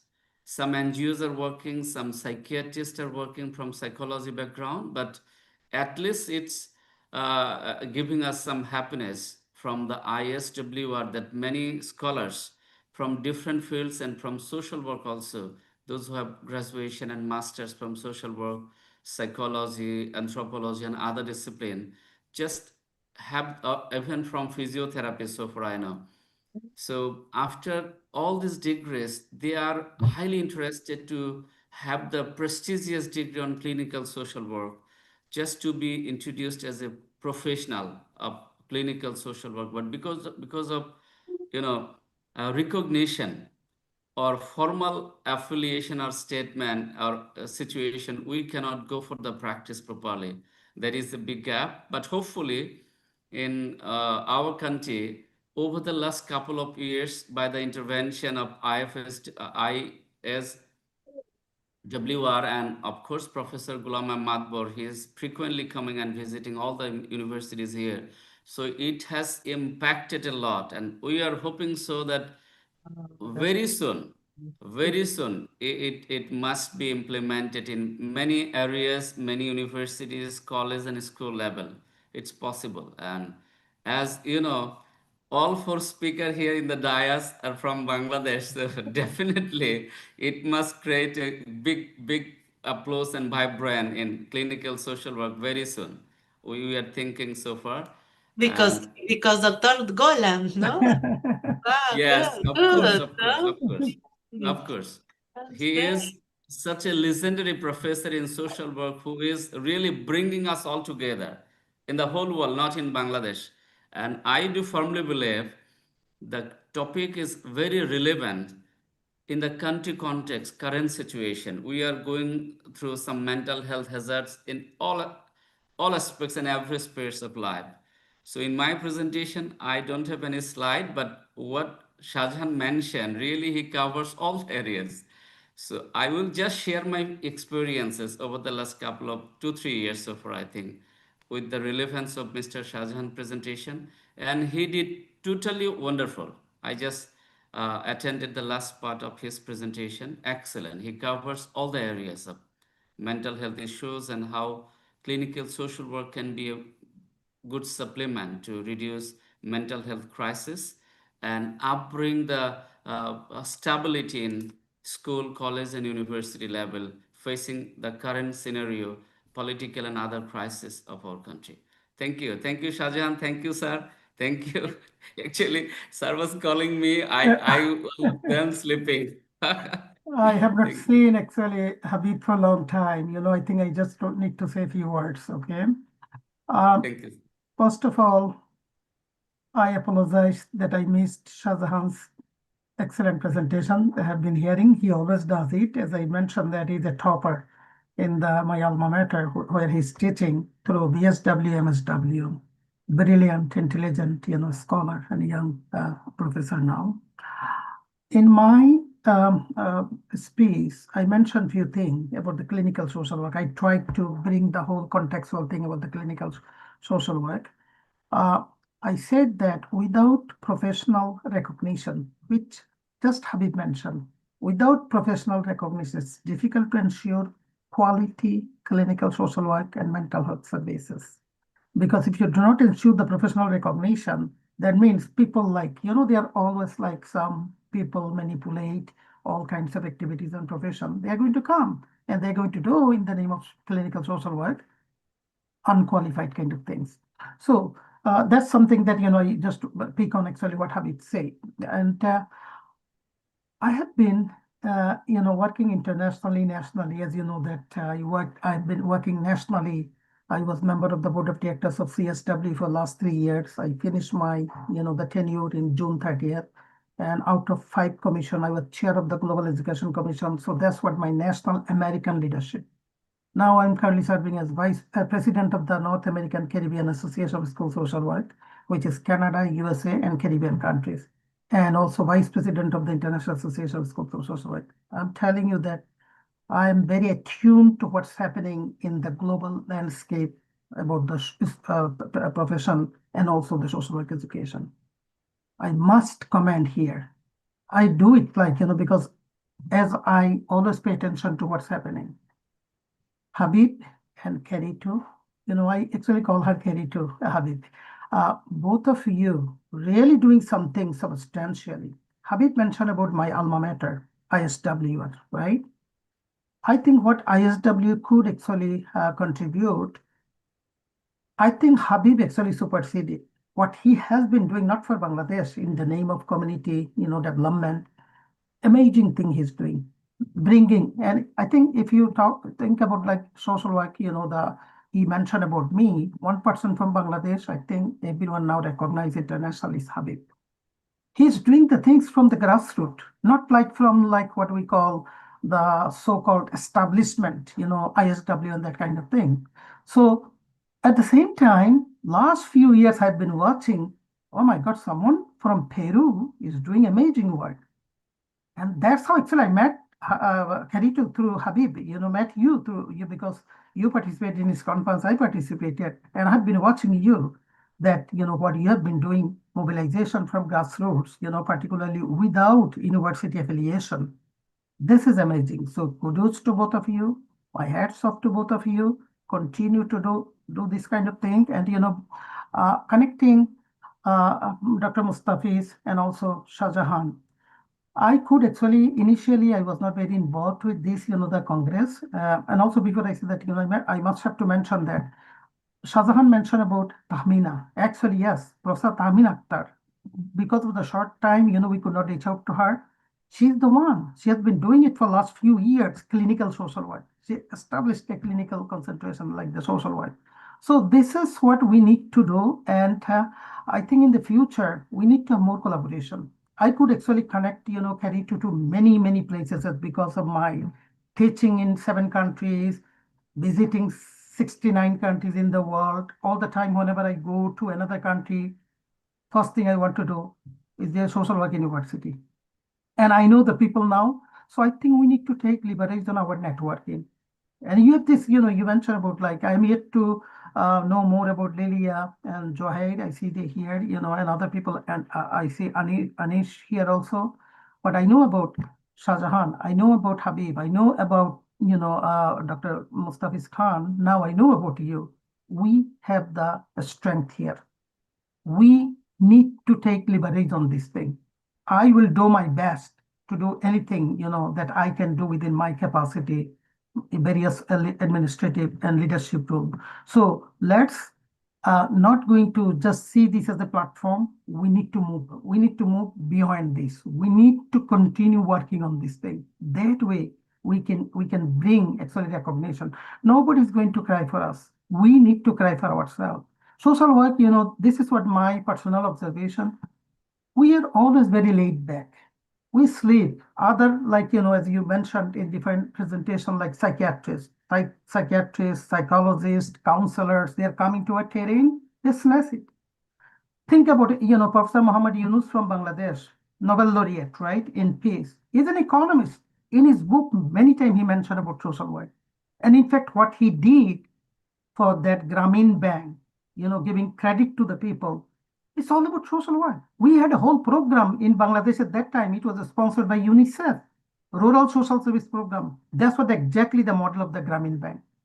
But we could not prosper. We could not excel because we have few things that we need to have the solidarity. We need to have the unity. We need to be proactive. We cannot just lay back and sleep. Everyone competing. Anthropologists, sociologists, they're all there. Counselors, psychologists, psychiatrists, they think like they're more. What is our uniqueness? That's what I mentioned in my speech. Holistic perspective of the psychodynamic and social, and community environment that, what you are calling upon here through your conference. So I think that's what some of the things, 2 cents, the insight that I thought I will share with you. So let's continue. Let's be more proactive, more dynamic, and let's call upon each other and have confidence on each other. Trust. If we can establish that trust, all other things would be easier for us to actually achieve. So once again, I really salute all of you. I congratulate all of you. As I said that, I'm always there. Any way that I can help, definitely please count on me. Thank you. Thank you, sir. Thank you. Thank you. Okay, Carito. Yeah, please go ahead. Well, it's true, all that you said, Dr. Golan, no? It's necessary, no? That just we join together, that we could start to make a plan to do, to be more powerful, no? O sea, O sea, if we are like icebergs, Yeah. each one in their own country, o sea, don't work together, ¿no? Entonces, how we could see the future? O sea, that's why we are Just one like thing alone. one thing I also feel alone. One thing I also want to say that don't depend on old establishment. All establishment, are not going to do it. Think about like what Habib doing in Bangladesh. ISW, a premier institution established by UNDP in 1956, when Bangladesh was a part of Pakistan. And social work is so organized there. So what they are doing, Habib is doing more than that. I'm sorry to say that my alma mater, Shahjahan is from that, he's teaching there. And what you are doing, that in Peru, all universities could actually come up with that. Even this is what happening, Arab Spring. If I look at the political landscape, what's happening in South Asia? Now, what's happening in France? People actually lose their confidence in all establishment. Younger people coming, they think that, they're not going to do anything. We have to cry for ourselves. So same thing in social work, we need to work for ourselves. Self-care, the session that we had, we do not take care of ourselves. We take care of others. So these are some of the things, lessons that we are emanating from your conference, Harito. This is what the contribution. And I'm glad to hear that you said that some of the session you are actually recording. That would be wonderful if we can share in the right platform. I say right platform, not like the platform that going to misinterpret and manipulate the valuable work. Yeah, after this, when we finish everything, I will edit each one, no, because we have a lot of material, so I could share, no, and that's why, no, I really need this, need to know experience, need to know how are in their in the countries, because they have many troubles, no, professionals if don't feel protection, no, in their career, and little by little are, for example, in my country, this year, we had a law that it says that the social workers could work in companies, no? O sea, it was like a obligation, no? O sea, it was a requirement for the companies to contract one social worker in a company of 100 workers. But now, this year, this law annulate, disappear, the government delete, disappear, and any professional could do contracted for doing our work. O sea, anyone, o sea, if you are an engineer, or you are a psychologist, or you are a manager, you can do the work of a social worker. Entonces people get mad and do demonstration. Even I was walking in the streets, but still, o sea, don't change. O sea, the law is there, and if we would like to change, it takes time, because we need to start a process, and many organizations start a process and take time, no? And we lose. Why? Because, well, in Peru, we had a very traumatic problem. We have a problem with our career. No, well, this is other subject, but the point is that we don't have protection in our career.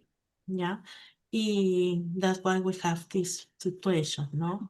And because the economic is more, no, for in this situation, the companies don't like to contract social workers, because they would like to, they prefer other careers, no, because no. Entonces we need protection, no, and that's why we need to know, o sea, what happening in other countries to support, to do this this power to the social workers in order to preserve our career and don't disappear with against other careers. It is happening in different countries, in Brazil, in Chile, don't recognize the social workers in the healthy sector, for example, as a profession, a healthy as a profession inside a healthy sector, they don't recognize. In my country, yes, in my country, the social worker are recognized at least, but I still need more things. We need to work on this and take time because in the United States for the clinical social work established took time, Entonces, but anyway, we need to start, because if we don't start, who will do? So we will wait and wait and wait. Entonces, we need to, yes, we had the definition, of clinical social work that the international organizations give it on 2014. And so I think it's a good step, but I think that we need more, more solid plans for this. And I think that is pretty good in Kenya, that is next year is by first time I think the clinical social work is part of the teams of the Congress, and I am really happy. I would like to go, but for this specific subject, but because it's the first time that I see, Entonces it's like it's changing, but we need to change more. So we need to do plan, we need to do more rules, no sé, in an international level, because everything is like this, But if we don't have the organizations need to support or give us this support. I'm actually trying to make that as a point to ISSW because I'm a member of the board of directors now. Think about like China. China did not have any school of social work 30 years ago. Now, more than 300 or 400 universities offer social work program in China. Mushroom growth. When we talk about communist China, right? India, I've been to India, like, Rajagiri College for the conference, in January. And also I also did a ISSW session at the Delhi School of Social Work, University of Delhi. I think it's like 400 or something, like, the University of a Social Work, but it's not a profession yet. As you mentioned that with the law in your country, like, anyone can do the social work. That is what is our big threat. So they're not going to do the ethical and professionally responsible social work. Is going to bite us. It's going to destroy the major reputation. I think, in my opening speech, I said that in order to become a clinical social worker, you need to have a social work degree. You need to have a licensure. In our case, it's called LCSW in the state of New Jersey, Licensed Clinical Social Workers. And you need to maintain your CUs, continuing education you need in order to make you clinically competent, and also ethics. Ethics is a big part of that. We're not doing work in a targeted way. ISSW, we have a wonderful president from South Africa, Antoinette Lombard, I think ISSW need to work more closely with IFSW. Sometimes, we don't actually do that. And as you mentioned, that the first time that you see that clinical group is joining Nairobi, I'm very much looking forward to Nairobi conference. I never actually miss ISSW, IFSW, ICSW biennial conference. Every 2 years it happens, Last time I was in Panama, I had been there. So wherever I get a session, and I request everyone here, please make your point, advocate for our profession, advocate for profession is not going to be solidified if you do not have a good social work education and practice. Another thing, actually, you mentioned that, policy matters, right? This is the problem. We sometimes try to differentiate clinical versus like macro. We need to work hands in glove. Those things, as you mentioned in your country, policy specialists that we have for the 20% of the social work practice, we need that because they can make a big difference. Clinical social work, one thing my observation is that always see that, I have nothing to do with this organization, government. I have to do the things only with the client. That's a myopic view. That's like a very confined, kind of deterministic view.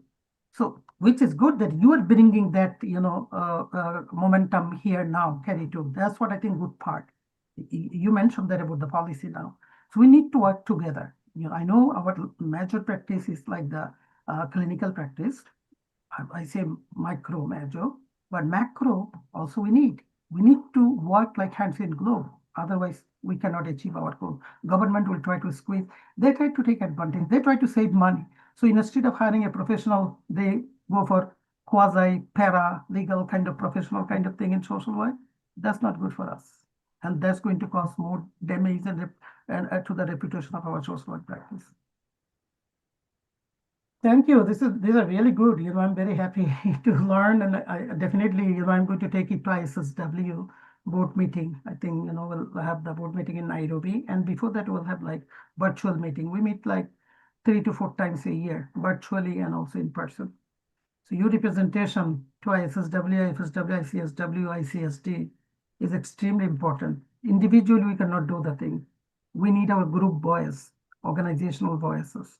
These are the 4 organizations. ISSW focus on education, IFSW focus on practice, ICSW focus on policy, ICSD focuses on social development. The whole package. But sometimes I see that they don't work like closely. That is what is the problem. Representation to United Nations, New York, Europe, Geneva, and also Thailand, 3 places. But we cannot make our voice, thunder voice that we need to. In this world, you have to earn your own things. Nobody's going to give it to you. There are lots of competition, particularly as I mentioned, the discipline, there's always try to take credit, in our area that we guys are like always lagging behind.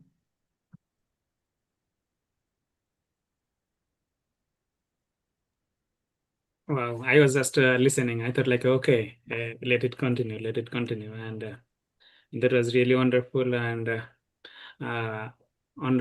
insightful remarks from Professor Ghulam Madbar, a pioneer, a global leader in the field of social work, in the field of social development. And I can talk for a long time about his achievement, but we have another session. And as I just said in my previous session that he is my role model. I'm just following him. And yeah, also about the presentation by Mohammad Shahjahan, that was really wonderful, fascinating. And Habibur Rahman made a thorough feedback, wonderful feedback. So I'm not repeating those comments, but that was really a fascinating presentation. But the reason I'm impressed that you provided lots of data, information, statistics. That was really wonderful. And you provided challenges. At the same time, you also talked about the suggestions. That is relevant. That is a complete package of the scope of social work practice in Bangladesh, especially clinical social work practice in Bangladesh.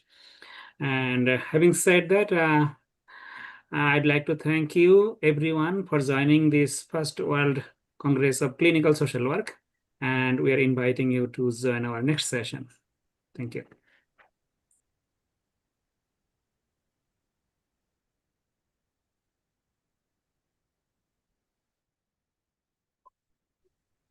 Well, our next speaker is our friend and colleague Habibur Rahman from Bangladesh. He is Faculty of Social Welfare, Islamic University, Bangladesh, ex-Dean of Social Science and Chair of Sociology and Social Work, the People's University of Bangladesh, and President of CSWPD Foundation, editor of Community Talks International Newsletter and Community Executive Board Member of Eurasia Forum, and international speaker, community researcher, and social worker. He will tell us the theme, Clinical Social Work in Mental Health. Thank you, Habibur, for being here with us. Thank you, Carolina. It's a very wonderful morning to all of you. And really personally, I mentioned I'm very delighted because today I just woke up by the call of our dearest professor, Professor Ghulam Madbar. He is true leader in social work arena, and not in Bangladesh, really, in the whole world. We do really proud of him always. by his tremendous support to all the social workers across the world. But this is our limitation, not to bring people together, not to sit together. That is, social work is holistic, but problem is our mind is still traditional. Our mind is still having some barrier not to come together. So Carolina mentioned that my topic is clinical social work and mental health, but I'm just changing my topic. I'm just going through very practical experiences, my personal commitment to social work that I have been doing. And it might be a kind of inspiration for the upcoming social worker, those who are still studying in graduation, post-graduation, and thinking for social work study. In my personal life, I passed school certificate and college with a brilliant result. From science background, my villagers, my family mates, they had a dream to see me as a doctor, physician. Because, sir, in our country, doctor and engineer both are very prestigious job. People think doctor and the engineer, I mean physician and the engineers, they are in a superior position in the society. So my family had a dream to see me in that position, but I failed to become a physician because of the competition, high competition. And even I'm not sure how I was fortunate to be a social worker right now, because now I have no frustration. I'm completely okay. But when I got chance in Shahjalal University of Science and Technology in social work, actually in the first year, I was very disappointed. So my topic is clinical social work practice for the social worker, or mental health crisis for the social worker, not clinical social work and mental health. Because so far I can guess, we all the social worker in every steps, I mean graduation, post graduation, even other levels, even in professional level, we have some mental trauma, some mental crisis. So far I could guess, because there is some tension inside of our mind, some, fluctuation of our mind in thoughts and socialization and bringing people together, bringing or putting thoughts together. There are so many hazards we are currently facing. So before reducing our mental health states or tension in mind, we cannot go for further practice really perfectly to contribute in micro, macro, and meso level practice, individual, group, and community level. Because yesterday I had a talk with my freshers. I just took them oath to be a social worker. And before my name, always I mention social worker Habibur Rahman. So all my 400 students here, I made them promise to be a vibrant social worker in their future life.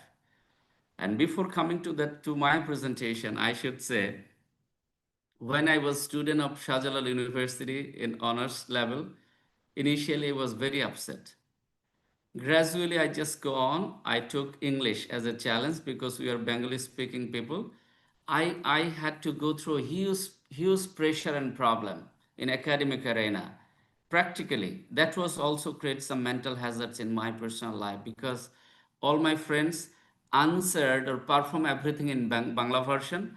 I was that mad person who did everything, even a single word used inside of the classroom in English, that made me sometimes panic from my teasing from my friends, classmates, sometimes from the even some disaligned behavior from other mentors. So far, I think. So after honors and masters, when I scored first position, again failed to become a faculty there twice, after twice interview in other places. It was a continuous process of my mental trauma, really. I have had my job in Bangladesh, Dhaka International Airport with Emirates Airline. That was a very luxury job, but I dropped that job because of my passion to be a social worker, to be a social work professional. So all this thing actually made me ignited always that I have to move forward. 2010, when I joined People's University, this is not a good university so far, but social work is now a brand there because I made it with my team, with my students. if you ask them who you are, definitely they must say, I'm social worker, Tasneem Jara, I'm social worker, Sanjida, I'm social worker, that person. I met them from ACE. Gradually, since 2014, when I first visited Bishwabharati University, I met Professor Tan Tiong, Professor Mariko Kimura, and some other professor there I met. And after my presentation, Professor Tan and Professor Mariko invited me to visit Singapore and then Thailand. In 2015, in the convention in Thailand, I met Ruth Stark, the then IFSW president. And Mariko was there. They offered me to talk in a pre-workshop. It was a huge workshop, more than 260 participants there at that time. I just mentioned I had a dream, and I already set a dream, because from 2012-13, we started to celebrate World Social Work Day. This is not only inviting the academicians. I bring people together from the NGO perspective, from the development activists, from the students of social work, from the civil leaders, from the government offices, those who are working with social service department under social welfare ministry here, and some leading class people, also politicians. Because that our dear Professor Madhur sir told, we should sit together, we should think together, holistically we should think. But sir, in our country still there is a big gap between the academic perspective, academicians, and the NGO perspective. Gradually, when I have been inviting people, some of our academicians ask me, why should you invite NGO people? But my mindset was, the social work practice happening in our country is done by the NGO people right now, not the social worker academicians. So my thought was, if we bring NGO people, if we bring academicians, the bridge between NGOs, I mean practice and academic, might be a little bit minimized. We can sit. So gradually my mission is on, and all the failures in my life to become a teacher, then actually to fulfill my demands, that's why I failed to become a doctor and engineer. I come to social work. Then it just increased my promise, dents my promise that I need to do something differently. Then the dialogue comes in my mind that a person is the different person who does same thing differently. So I set some promise, some goals. In 2015, when I declared in Thailand, then in Bangladesh, initial target is 2030 and then 2041, achieving, developed country status. Then Ruth asked me, Habib, is it possible? Because in Scotland, we spent 19 years to get social work registration as a profession, or license as a profession. How come it's possible in Bangladesh, India, and other parts, Asian countries? It's very difficult. But I mentioned in the stage that for social work professionalization, even I need to sacrifice my life. I don't dare. I never think second time to do that, because I love to die, or I love to see social work as a profession before my death. That is my commitment, and there is zero gap to see social work as a profession in my country. Gradually, that I have been doing, so far, then I always share with Professor Ghulam Ahmad what I am doing here, and he appreciated me, and he is that inspirer really to bring me awake, or to see me awake always, that Habib, don't sleep, don't sleep, don't sleep. So gradually in 2018, when I send my students to field work, for internship, NGO professionals coming from, that Shahjan mentioned, we have no professional recognition, no quota system, no recruitment system in NGOs, in banks, in industry and other parts, hospitals. When we send our students for field work, Shahjan always, Mostafiz bhai, always we face crisis, or always face crisis, that supervisor of the student from the agency, coming from philosophy, coming from English, coming from mathematics, coming from biology. So we face crisis because we are putting students to them, sending students to them with some tools, techniques, strategies, and thought patterns from social work background, but they are misleading by them sometimes because their knowledge level or skills is different set of skills. So then I thought, what can I do? Then I was teaching students community social work and social development, like this community development course. I thought social work cannot be implemented alone. It's a holistic, it's a comprehensive and macro aspects. I'm individual, you are the group. I told my students, so we have to establish a foundation. Then and there, I talked to some of my colleagues and some of my NGO colleagues that I'm thinking to establish a foundation. Then we got the registration. The foundation name is Community Social Work Practice and Development Foundation.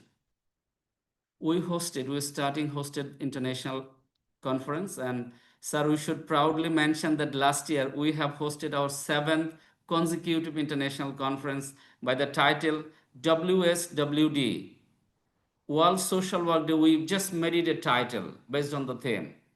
And simultaneously, when COVID comes in 2020, initially I just, with my few friends, try to support people with some rice, potatoes, some dress cloths and masks, so many other logistics. But after some days, actually it was difficult to manage money or get money from other people, or also from my part, it was very difficult. So as a social work teaches us, social worker always should think alternative. Social worker always try to bring opportunities, dig opportunities from the challenges. So I thought, what can I do alternative? Then and there, I talked to one of my students because I was not good in IT, like Caroline, actually, she is very expert. Then I got support from one of my students, Hussein Ahmed. I told him, could you please help me to do live stream in Facebook and YouTube channel? How can I do in 2020 during this COVID? That I need to do alternative thing just to keep people connected, keep people vibrant as people are in a physical distancing, like social distancing.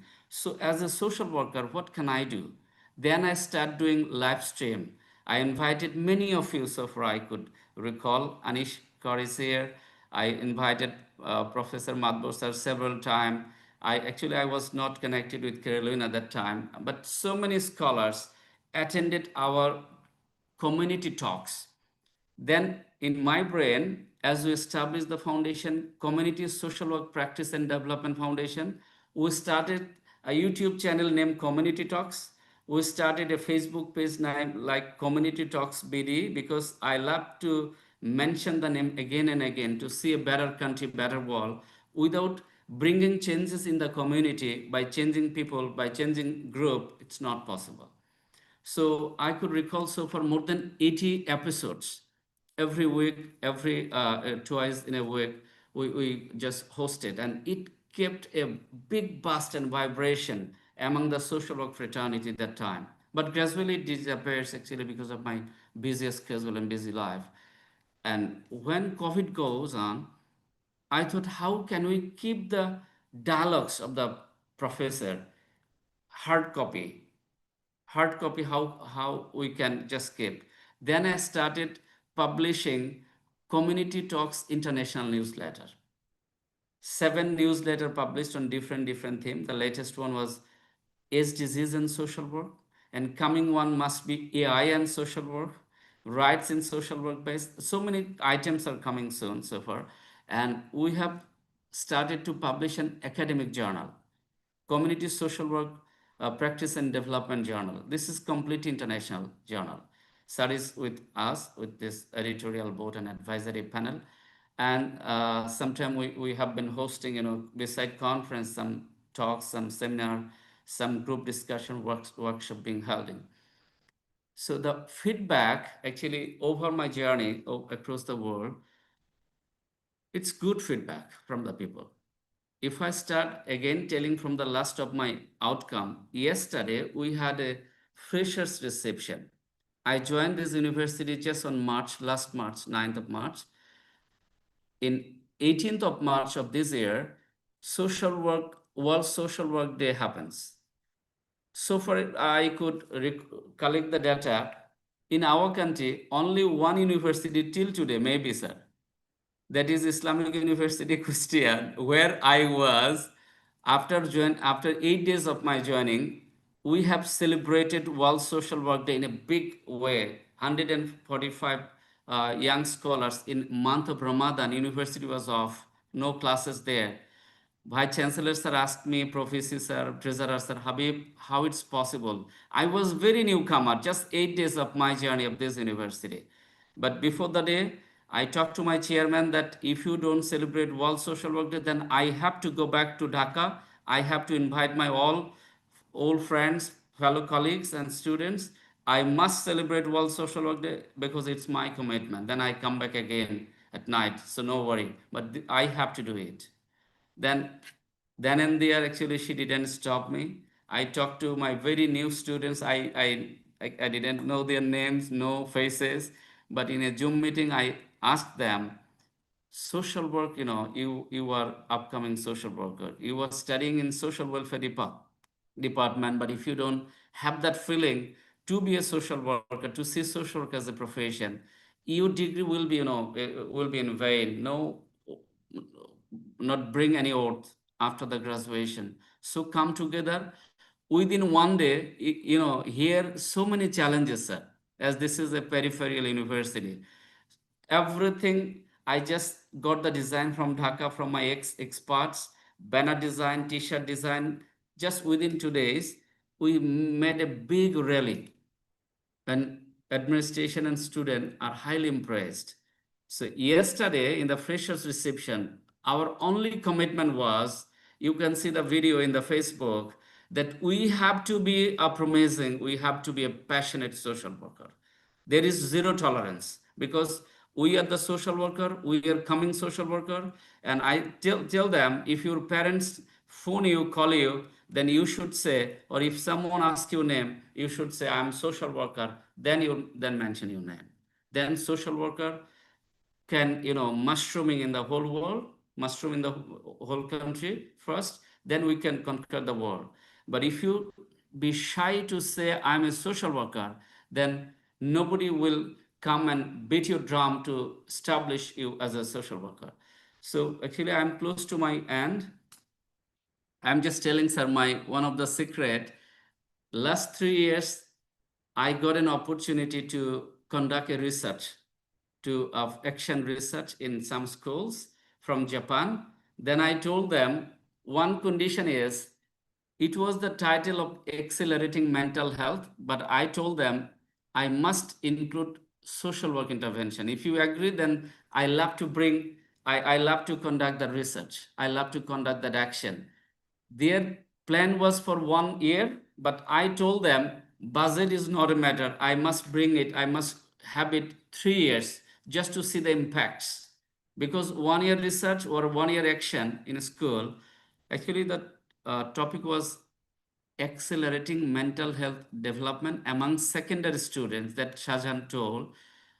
Mental health secondary students, I add through school social work intervention. And maybe it's the first project in Bangladesh, school social work intervention, Mostafiz bhai. That was the first effort. So I selected 10 secondary schools in Dhaka city, Mohammadpur, where actually, crises are happening. High society is there, but many crises are here. So many crises are here. So we selected 300 students from 10 schools. We took 30 teachers. We took 30 parents. And I set the model, triangular model, that students, parents, and teacher. Parent and teacher in horizontal position, and the top pick, there is student. And I surveyed some school, I talked to some school teachers, headmasters, that what are the crises during the COVID. Actually, my research started on 2022 March. So I talked to the teachers, and they were in a devastating situation. Many teachers feedback me that we are not good because students are in a good position. They are not in studying. They are just device prone. They have so many crises. I talked to the parents. Parents replied same, that actually we are not in control with our children. So when we talk to the student, because my daughter is teenager, she is class 10, she is grade 10 student. That time I found her so crazy because she was confined at home. When I talked to her, I played as a teaching role, teacher role. I played as a parent's role, as a social worker role. So I draw the design, the triangular shape model, student, parents, and teacher. Social worker is inside, put inside in the triangular shape. That social worker must be acting as a change agent. And accordingly, that was actually establishment period. We conclude the study and we talk to the students several. After assessing their crisis through a baseline study, after getting the crisis that Shahjahan mentioned, all the problems are similar. Then we just give them some life skills training, some recovery. We sit with the parents, we sit with the teachers, we sit separately with the students. Then we try to heal the student, we try to heal the parents that you have to do some good parenting. We sit with the teachers that you have to be more caring about the students, you have to listen first. I use social work skills. I trained 20 volunteers from social work graduation of my students. I teach them all the documents we have. I teach them to bring them as a school social worker. That was the very new concept. We went through some literature, but school social work literature is not much really in our country context. So we did it, and still we are just planning how we can extend further in school, college, and university level, because we have acute mental health crisis, deterioration because of political turmoil situation, because of education, unrest in higher education, because of polarization, political polarization, and nepotism, favoritism. There are so many crises here. There is a huge brain drainage among the toppers of our university. That's why I should say Professor Ghulam Madbur is in America, Professor Mostafiz is America, Shahjahan is thinking to go for the further study in America or UK. So far, maybe I'm here, but I'm not in a good mindset, because we have so many hazards in tertiary level, education level. There is a big gap with the logistic support, with the knowledge support, right? With the infrastructural support. That's why where we are in a big I shouldn't say that much negative, but we have in a mental health and wellness situation. So where mental health illness situation is a huge, definitely social work intervention should be prior to get professional recognition. And all the challenges actually Shahjahan mentioned, that how social work can be professionalized, then social work wing can be established gradually.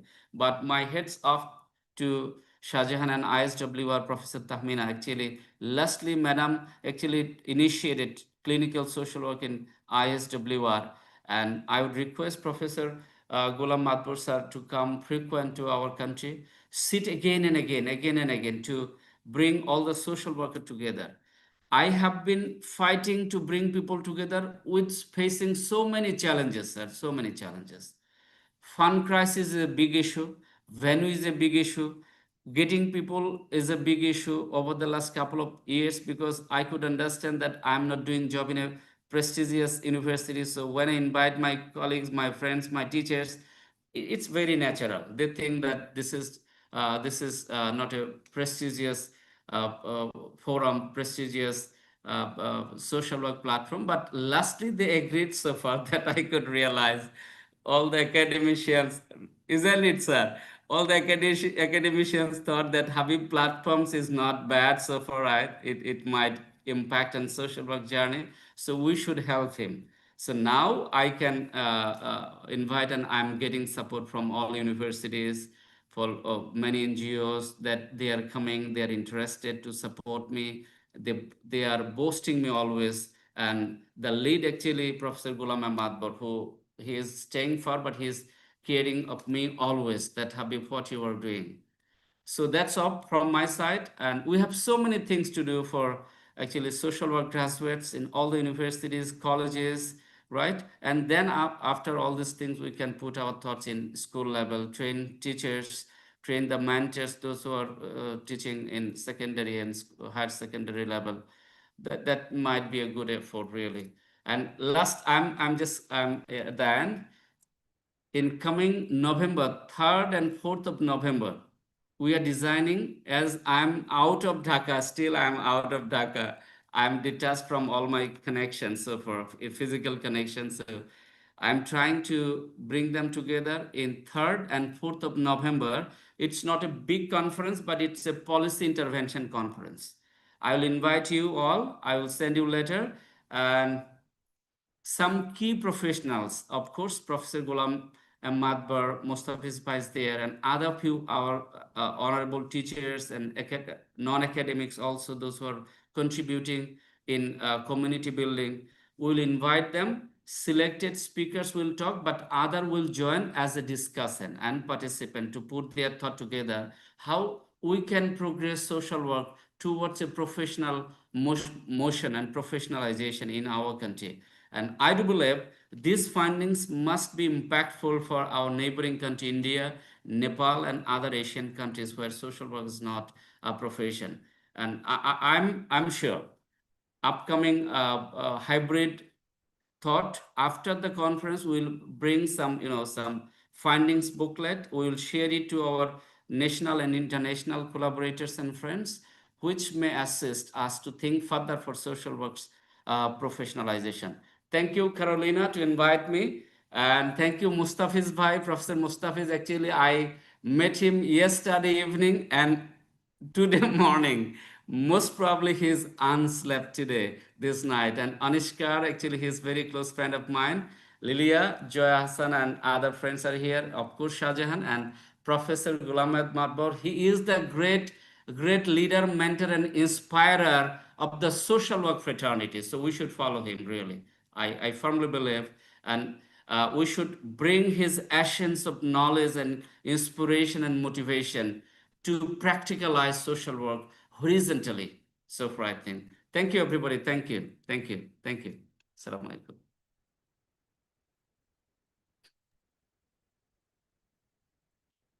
I'm done, Carolina. Mostafiz, I'm done. Thank you. Okay. Mostafiz? I was just listening his journey, although I know his journey. I know he is well known in our country in the field of social work, and we are well connected. And thank you for sharing this, sharing your journey to this wonderful platform. We should know, everyone should know how we are progressing. And that's the reason we're here. I would just like to add one point before I'll request Professor Ghulam Madbar to say a few words. One is like passion versus profession. I feel like my profession is my job and my passion is like social work. So if we can align these two, passion and profession, then we can achieve something. And I believe that Habibur Rahman, he could align these two concepts, passion and profession, in his work. And thus, he is a successful person. And we believe that his journey has just started and he will reach a great destination. And we'll surely support him in our capacity. And another point is like just every course at the beginning, at the first class, to my students, I asked them, have you chosen social work or has social work chosen you? Sometimes they replied, I choose social work or I did not choose social work. Sometimes they replied both. So if like students choose social work, they can make a great difference. If it is both, they can make difference. If it is like, okay, there was no option, it may be they need some more training.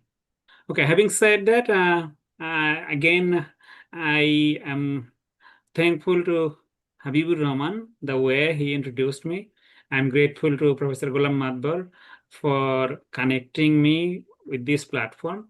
And I'd like to request Professor Ghulam Madbar, sir, to say a few words, please. Thank you so much. I just want to inspire and facilitate and just, cooperate with social workers working not only in my country of origin, Bangladesh, everywhere in the world. I had the pleasure and opportunity to visit 69 countries in the world. As I mentioned in the past, I taught in 7 countries in the world. And as I mentioned in the past, that whenever I go to a new place, I always want to go and visit the social work colleges and universities in that place. So let me say a few words before I talk about Habib. Just Dr. Khan mentioned that some of us like come by choice. So I said some of us, we come to social work by accident, and some of us, we come to social work, by choice. Okay.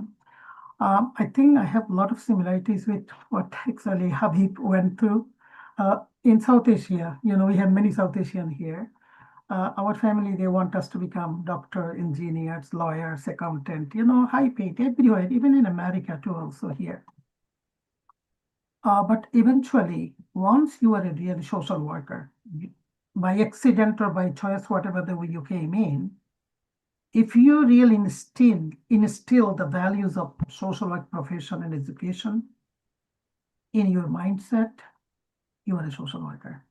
And many of us, we overcome that, by accident, if we came to social work. I would like to say a few words about, though Habib and I both are from Bangladesh, I did not meet him in Bangladesh. First time I met him in Seoul, South Korea, for the IFSW, ICSW, ISSW conference, biennial conference. The moment I met him, after talking to him for a couple of days there, I realized that this person has the fire under his belt. I could say that. What I am very intrigued about 2 things that he has been doing among many other things. First, he called himself, unlike others, social worker. That is something, if you do not really take social work in the core of your heart, you cannot say that. That's what Habib, I was very intrigued by that. I'm a social worker, I'm a social everywhere. He is a transformative leader. He contributed much, the People's University of Bangladesh, having that in the private university social work discipline and leading. And he also mentioned that, something, that I want to say. We always differentiate between universities and the practitioners.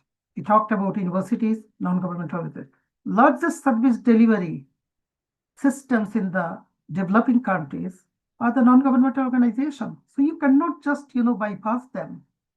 That's something he brought into his community talks.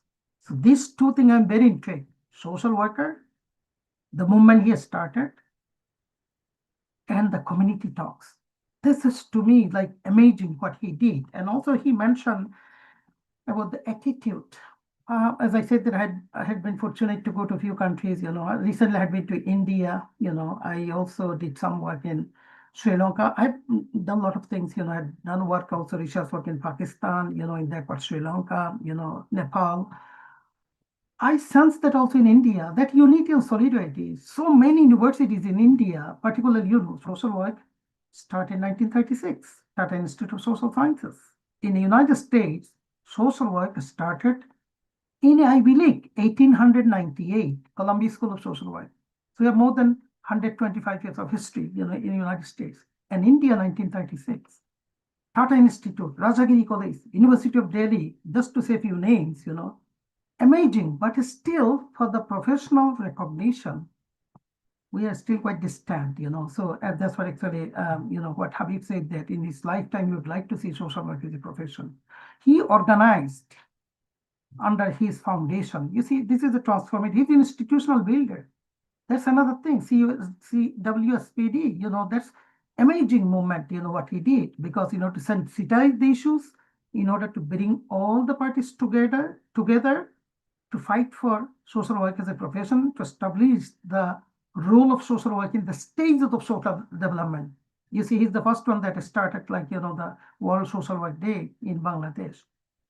These are amazing things, and he had to go through a whole lot of things. Even when I went there, many people I talked about him, or People's University.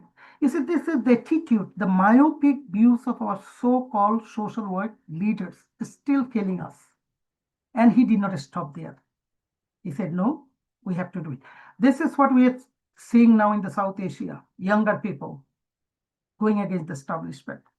There's the political spectrum. I'm not going there. But the thing is that we are facing that kind of, the constraints also in terms of achieving our social work as a profession. So I think Habib, he just shared his journey, and at the same time, he related and he talked about the clinical social work. Yes, he's very right. Professor Tahmina Akhtar and Shahjahan is teaching now clinical social work, right? They started clinical social work in Bangladesh. Madras School of Social Work has a heavy draw on clinical social work in India. Madras School, I know the things, in the world, like. So we are not highlighting those things. I say to my student all the time, look, no matter how much you do locally, this is the thanks to the social media. This is the way we met. I met Karitu through social media.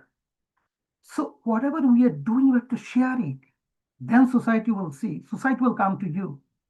Society usually don't come to the people unless they see what are you doing something in the grassroots, what you are doing something in order to bring changes in people's life and livelihood.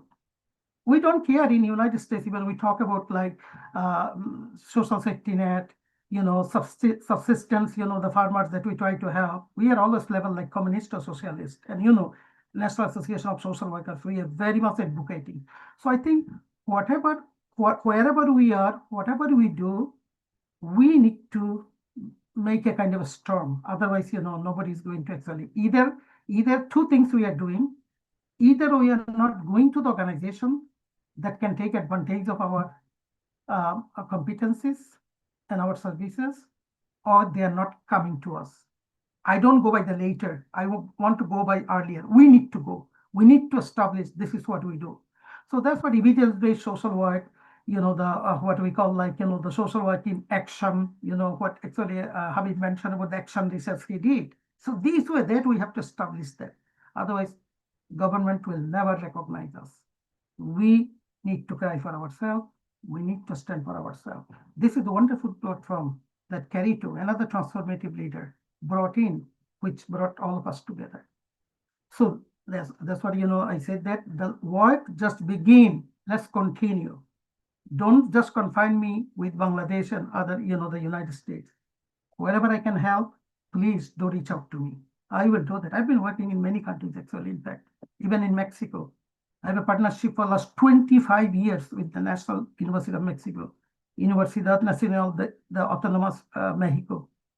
I've been doing that. I go there, I brought them, professor and a student, I take my student. These are the way that we can actually reach out to each other. Solidarity, solidarity, solidarity. That's what we need for our profession. Clinical social work will not go anywhere unless you can have the recognition of professional social work by your respective government. So kudos, Habib, continue to do what you are doing. Don't care about, I know that he deserves a higher position. He is now in a public university. The reason for him to go, and I'm very happy for that. I know it's painful for him to start with the lower position, but he has gone there for a reason. The way, Habib, you said, you could not get into the university like me on the first round, but you are in the university now. I could not get into the university in Bangladesh, but today I'm in the United States.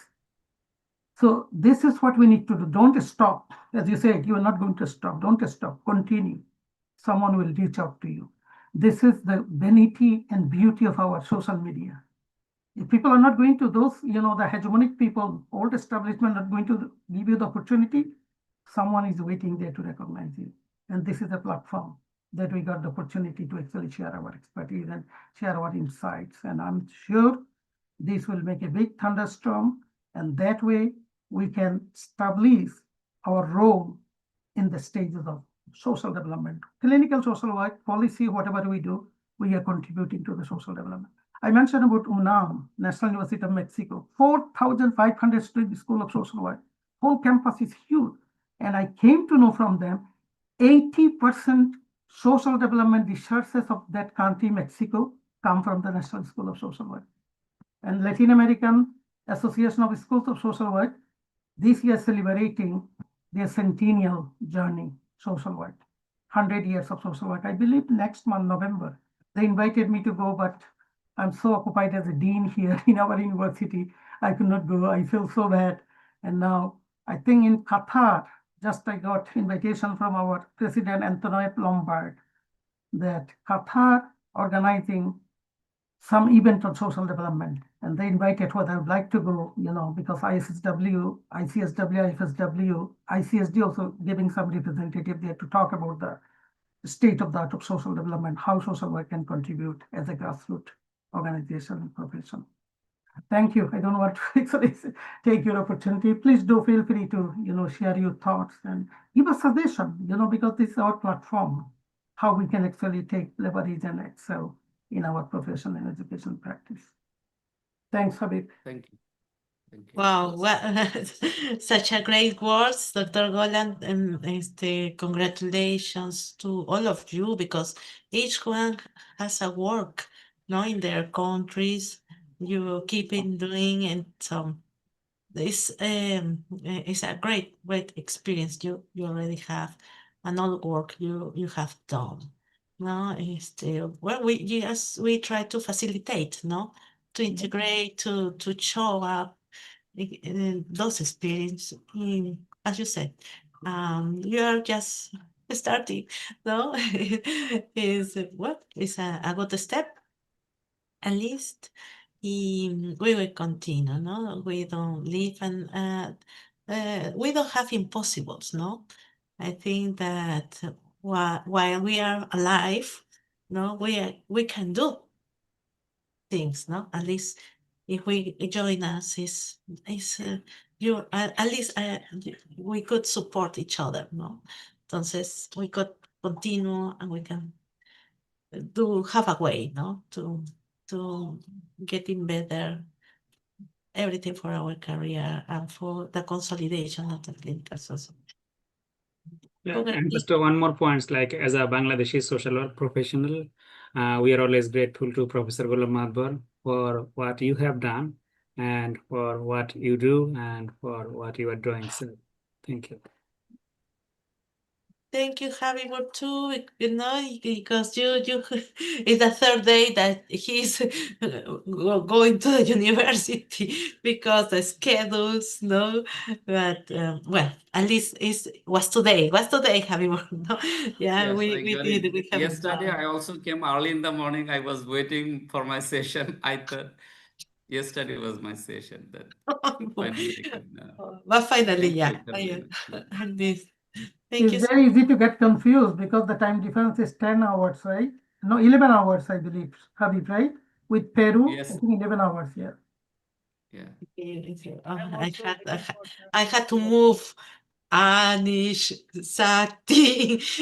They know because the time changed, entonces I had to get, well, at least, yeah, we almost yeah, it's just the last session with Anish, no, but I would like to thankful with say thanks to Javier for being here for these sessions, for give us all this speech with your work. So thank you so much. Thank you. As always, and this is your house, no? Yes. Online house, no? Yeah. It's a place where we can get together, meet together, no? Narito, please take care of yourself. Last session, we talked about self-care. I'm actually, thinking about you start your day in the morning and till this night, So we talked about compassion fatigue. We talked about burnout, right? We talked about burnout. I'm concerned about you. So Yeah, but it's only take care this of week. yourself. Later, I will get my. Self-care. I will sleep. I will take my little vacation. But these days is tough. But yeah, Right. it's just a half of the week. Tomorrow is Thursday, Friday, Saturday, and some Sunday, because on Sunday some people will send records because couldn't attend because we had full. Some days even we don't have break because people say I like, no, they keep. Entonces we are our spaces, our free spaces were our lunch time. Entonces we add Well, yeah, but but it's good, no? At least yeah, we are finishing Wednesday. It's 3 days more, and yes, that's Yeah. it. And we are happy with each one who are here and showing their work, and we enjoy, no? We enjoy everything. No, it's like we are eating a good dish, no? It's like a banquet. Yeah. That's it. With different kinds, of food, because we enjoy, everything. And it's delicious. For example, all the work that you do in Bangladesh, I love it. I love that. One day, I think before last year, I know when we were in the conference, no?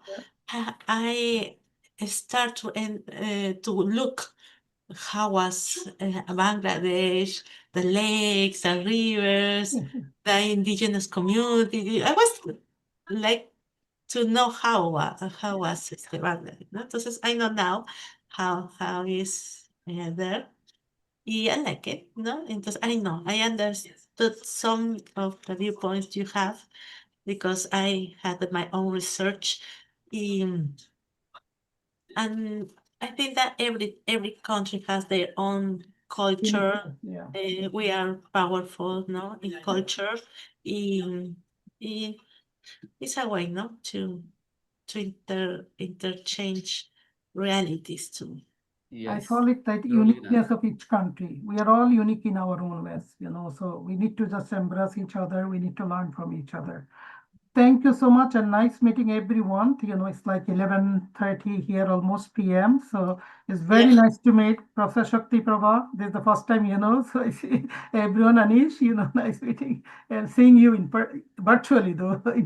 In person, I hope, looking forward to actually meeting you maybe in Nairobi, who knows, many of us, we are planning to. So thank you. And also everyone, so Carolina, good just night, I buenas need noches. 30 seconds to say a few words, concluding words from my part, as we could meet in person so far soon. Just one of my family actually story in 2021 when we had 4 days consecutive in a 4 days conference. Sir attended, Shakti Prabha was totally engaged in the all the episodes. Wow. Approximately 200 maybe so far we got the papers. And after then that was lockdown situation, COVID lockdown was on. Me, my office staff, and one of my colleague was there. I just hosted so far out of 22 episodes, long time. We were just anchoring and managing from my office.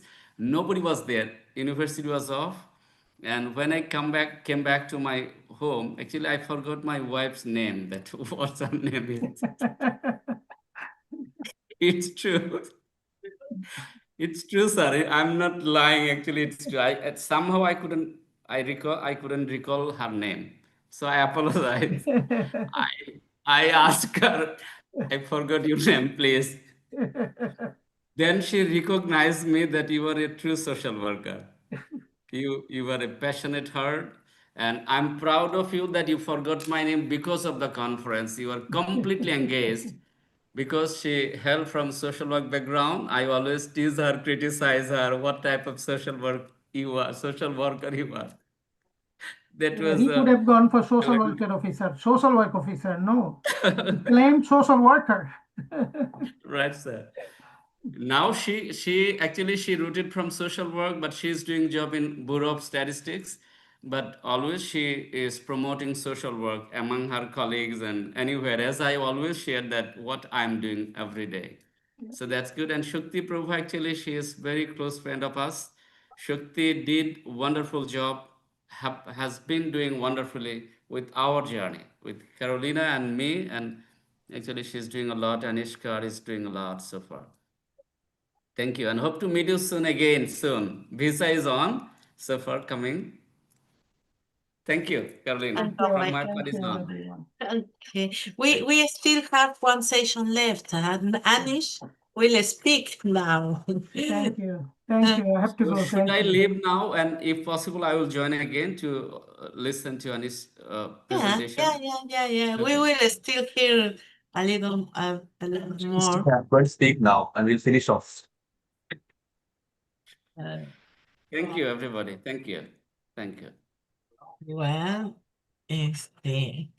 Dr. Annie Claire, and he will talk about scaling digital pathways to recovery, developing and testing AI-supported rehabilitation tools in low resource settings.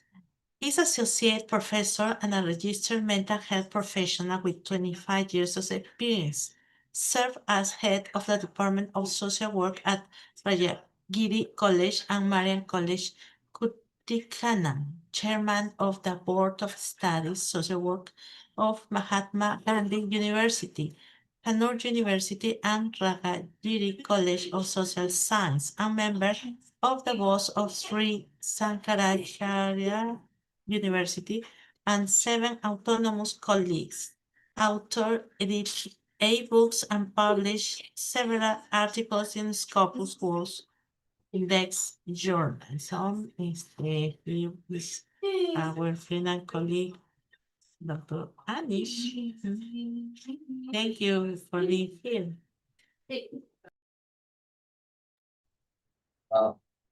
Good morning, all from India. And I know it's very late in Peru, and my colleagues are here. I have seen you before I left for my sleep the night. So I was seeing Carolina active in the night when I went for sleep, and you are still active in the evening. Thank you so much for this opportunity to be with you, to engage with you on this dialogue. And these discussions we had this morning or this evening you have there. It was really nice where we talked about issues of social work, professional concerns, which we all share universally. So when I talk to social workers across the globe, we always get this feeling of universality, that our issues are universal, the challenges are universal. But still we want to work together to work towards a better professional status for social work in every part of the world.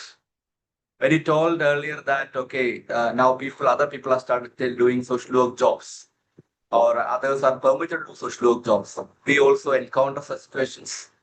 Being part of many professional associations in our country, I am one of the founding members of Kerala Association of Professional Social Workers, and also an executive committee member of, I'm associate secretary of the association as well as executive committee of National Association, where we always discuss about these issues.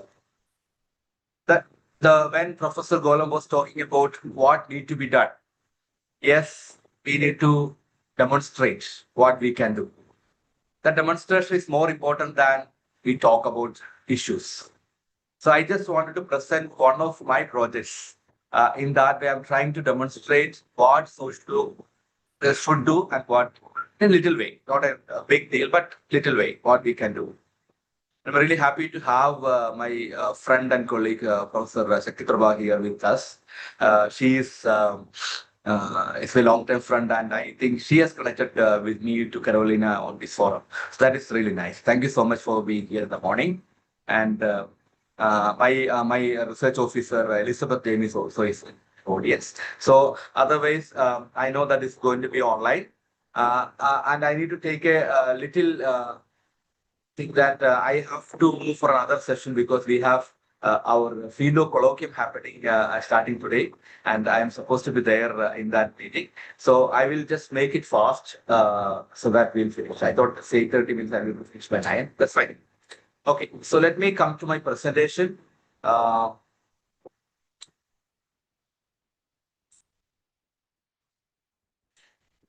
hope you can see the screen. That's the presentation.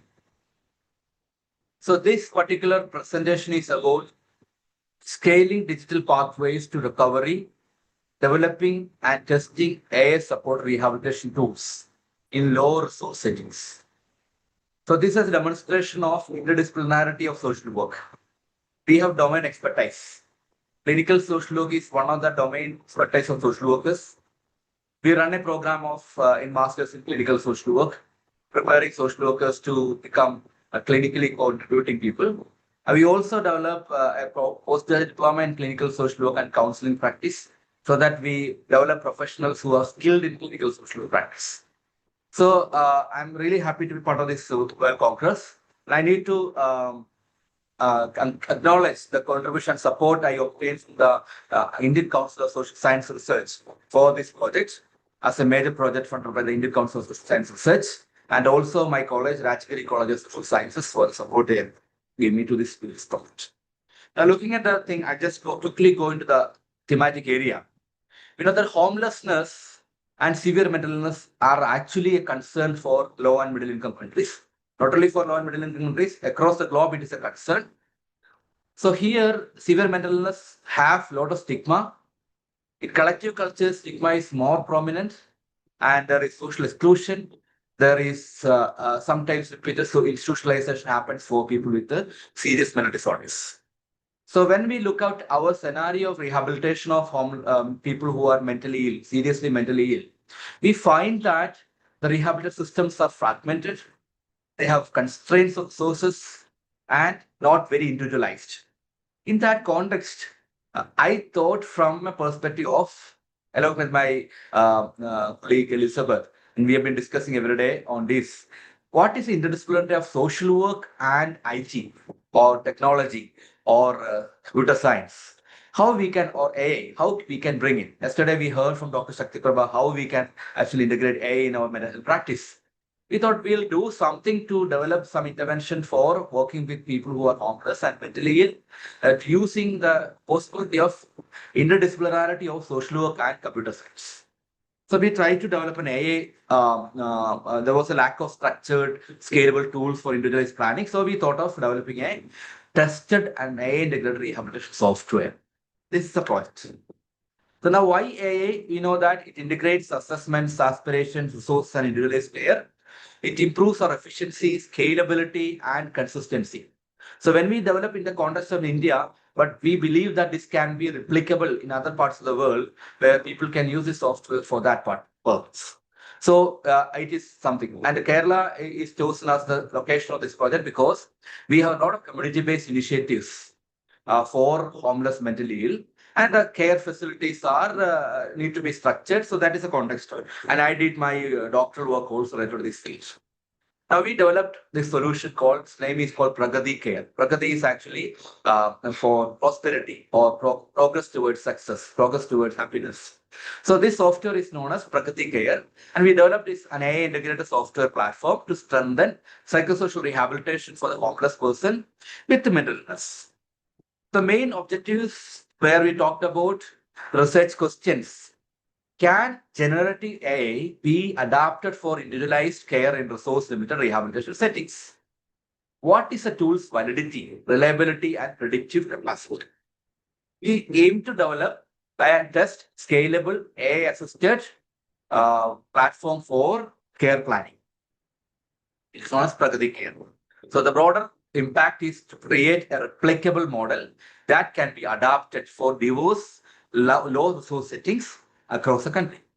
Now, this is ethically cleared by your institutional ethics committee. This particular project and development of software is cleared by ethical committee because that is essential because when we work with human population, it's an intervention sets. So there definitely it has 6 phases of development. The first phase is a situation analysis phase. Second phase, the design of the framework and the AI structure and the software development phase. The third is where the software developer integrate WHO disability assessment scale, WHO quality of life, social and occupational functioning, resident goals and resources that we integrate to the software. Then we prepared a pilot sites in 3 places. We are implementing that right now in the 3 places. And the implementation is among 75 residents, 25 per site for testing the reliability and validity of the software, because it's just like a standardized instrument. We are testing the reliability and validity, and we are now in the process of testing and refinement of the software, which is going to be finalized by next year beginning.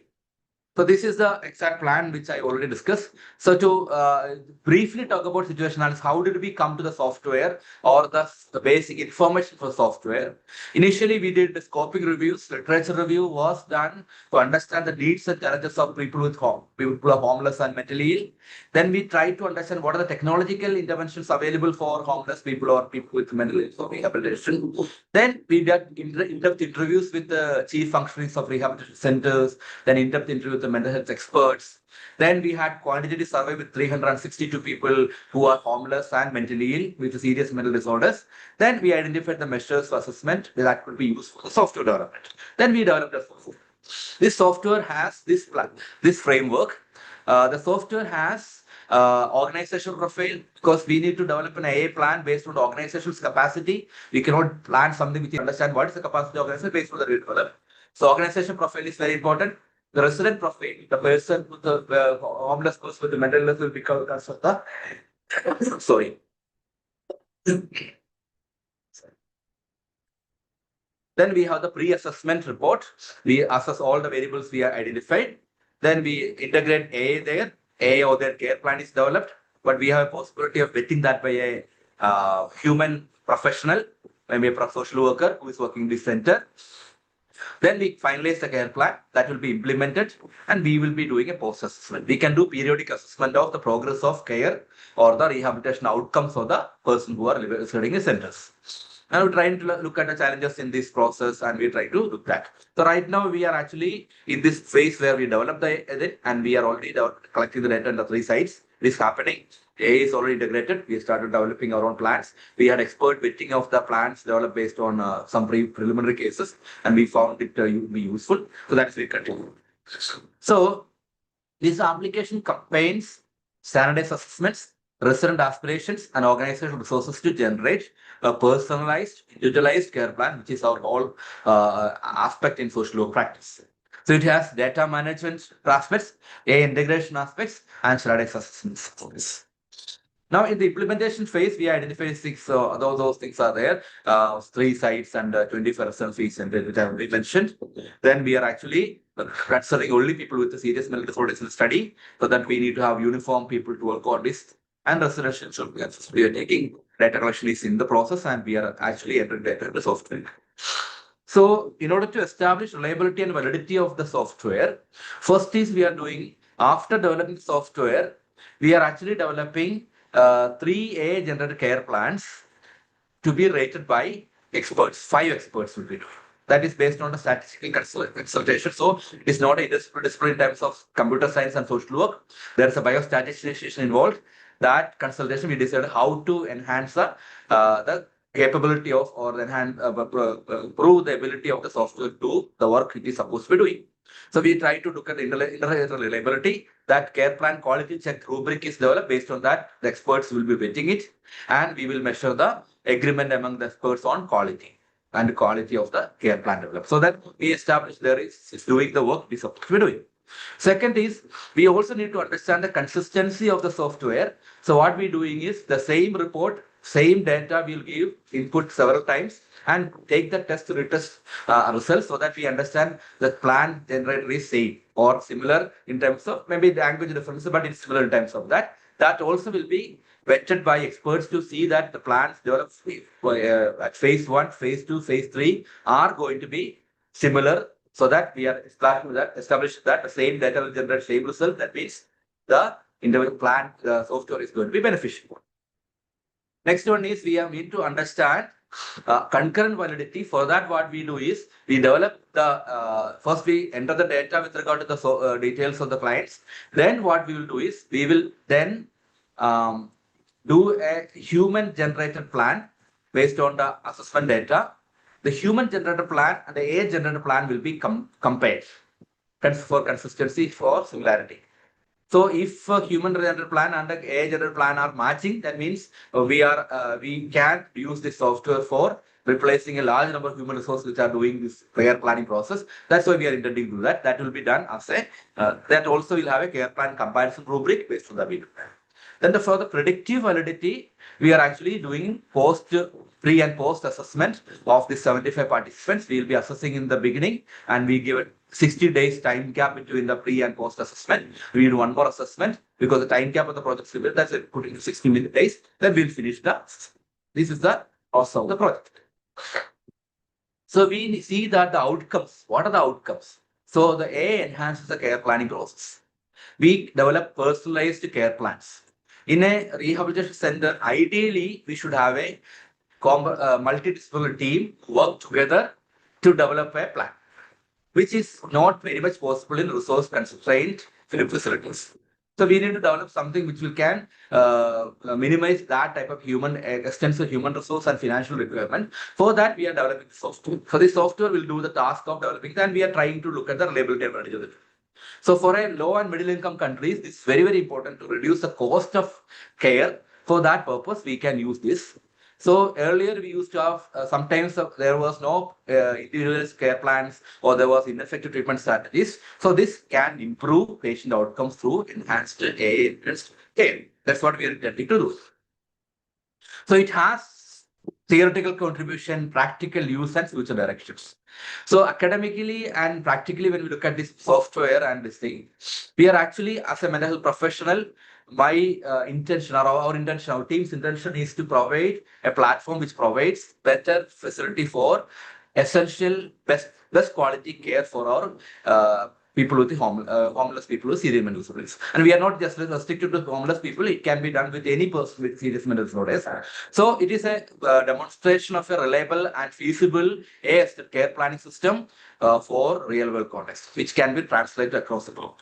Then which can reduce workload, and we use the principles of task sharing and task shifting, where in resource constrained places, we in public health we do task sharing and task shifting as a major intervention. So we have to improve that context that we are trying to look at, and we also look forward to larger trials. This is a preliminary prototype testing trial, and we need to have larger trials with the integration with the governmental run systems, cross-country replication, that we, that's why we specifically wanted to speak about this in this forum, because this is one of the first initiatives taken by Carolina for introducing the clinical social work at global level, the first World Congress of Clinical Social Work. This is part of the history. So I think I just wanted to present this here. Now, you see, the current planning is not inadequate, so you are actually bringing more flowers and fruits from this particular project. So initially, we are just feeding some seeds and water that we are slowly growing together for a better quality, best care for our homeless or as well as serious mental disorder people, because the need is huge. Because in India, when you talk about that, every epidemiological study said 1% of the population, not only in India, across the globe, 0.5 to 1% of the population is affected by serious mental disorders. And that means the population, when our population is crossing 1.41 billion, then we understand what is the possibility number of people affected with this. In that context, we need care facilities which can have less professional involvement, better facilities. So we are trying to develop a future care planning model to this, and we are in the final stage, and we are hopeful of bringing out this as our findings for study, and we are very thankful to the Indian Council of Social Science Research, and we are approaching ICMR, English Council of Medical Research, for a further research on to extend this to further levels. So this is the Pragati Care. You can see some of the this is the status of data inputted and how the data is inserted each month, all those things. So you can see the details here in the DAF.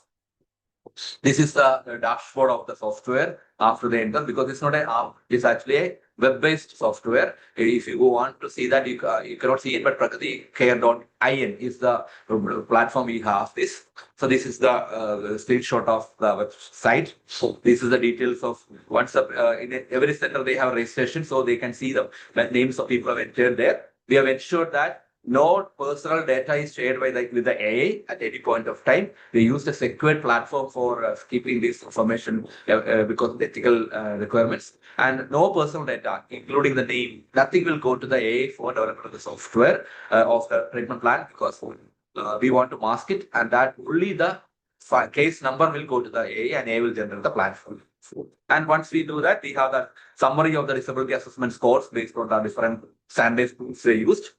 From there, again, this is the plan we develop in a very clear manner, identify the prioritized needs, then the goal for the need, then the intervention to be done, and what's the rationale of this thing. Then the one we have given one option for people to edit it. Because, if a social worker working in this place find that the AI general plan is not appropriately fit into the context, so the social worker will edit and finalize. That means we need only one social worker who can do this. We don't require a large number of people to do that. So that's why we are reducing the cost and feasibility of this particular project. This is the thing. So we are actually expecting that for the residents, for the people who are homeless or severely mentally ill, they get a personally oriented, personalized, goal-oriented care, and the recovery trajectories are going to be better for them. And for organizations, we're actually providing structured, efficient rehabilitation protocol so that they don't have to worry too much. But they just enter data, they'll find what need to be done, and they can implement that. And for a policy level, we understand it's a scalable, cost-effective AL model for not only for India, it's across the world, even for developed countries can be used. So that's what the plan we have. So this is the whole thing. So the strength of studies is grounded in mixed methodology. So when we developed the software, it was not based on our thoughts. It's based on literature, based on expert opinion, based on real information from the people who are running the centers, and also the large level survey done among the people who are actually severely mentally ill. And we use standardized instruments so that we don't want to rely on something which is not standardized. So we have followed on world protocols, WHO's documents, because that is freely available and it is actually globally recognized that we use it. And it is highly cost-effective process we are looking at. And there is a bridging clinical, social, digital innovation and rehabilitation. We are bridging these things.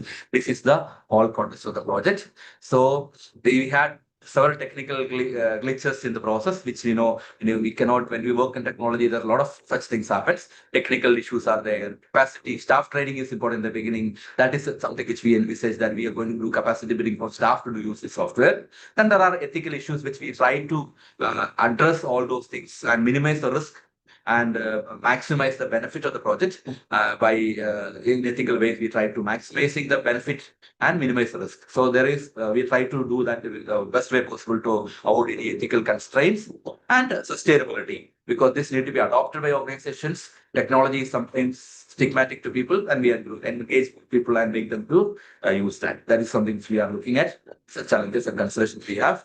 So in conclusion, AI-assisted rehabilitation is feasible, very impactful in low and middle income countries. We have proved its software is now already. We are just in the testing phase. We will bring it out, and evidence will inform global recovery-oriented care models and digital innovation standards, clinical social work and rehabilitation. Thank you so much for this opportunity, and I'm really thankful for once again thanking my own organization and.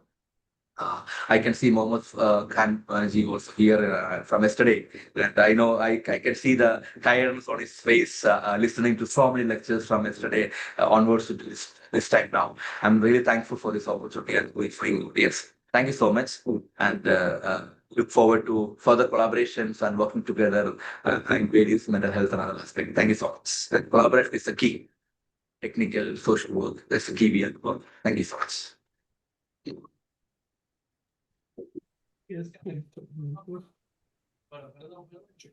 Really, thank you, Dr. Anish. Wow.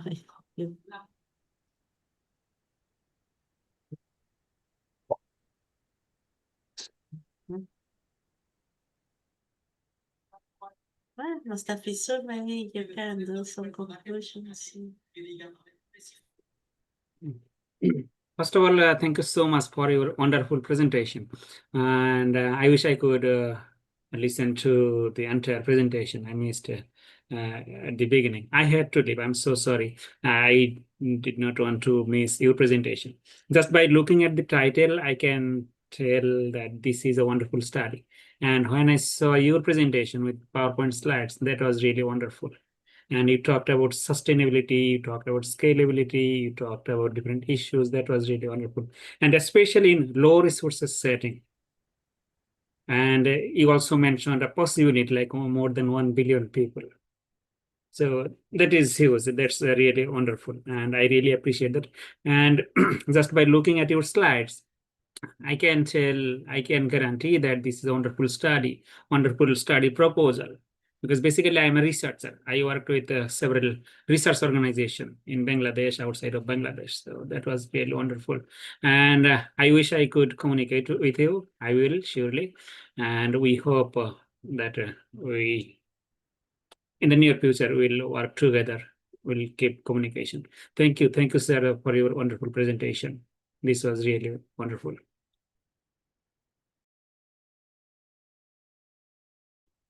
Good morning, everyone.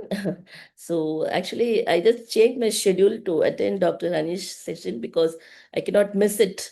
Because all the presentation, I remember the last presentation what I did in the same with CAPA social work.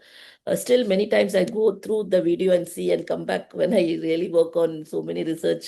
So I think it was amazing, Professor. No words to say, and we can feel how much of effort has gone into it. And no, the interdisciplinary of IT and bringing to social work, I think hats off. It's an excellent project, and really it was very nice to know see, because I always wanted to see a model, so I didn't know that Dr. Anish has the model. So I really felt very happy seeing the entire study, and congratulations for doing such a good research. I just want to ask one question for the benefit of the students, because nowadays students also should get enlightened on artificial intelligence and how they can use it. Maybe I can talk about PhD students on the higher end. So, like how you did with the homeless people who are mentally ill, what are the other areas you can suggest for the students they can take it up AI in social work practice in the field of clinical social work itself?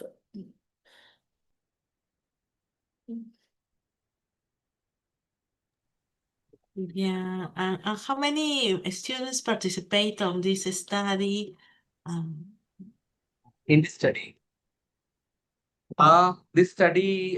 we don't have any student involvement in this study because this is actually a study funded by the ICSR4, and we have you can see Elizabeth James. Her name is on the screen. She is actually the research officer of this project, and we have field investigators. We involved field investigators for data collection, other things. Now, we 3 of our staff are there in the 3 organizations working on the software and things like that. So basically, it's a implementation study which we wanted to use develop a software and implement that for the benefit of the application. Now, going back to Dr. Sithupa's I remember that I spoke in the same forum on RCTs because I'm also a big fan or a propagator of RCT because I make sure that my PhD students does RCT interventions.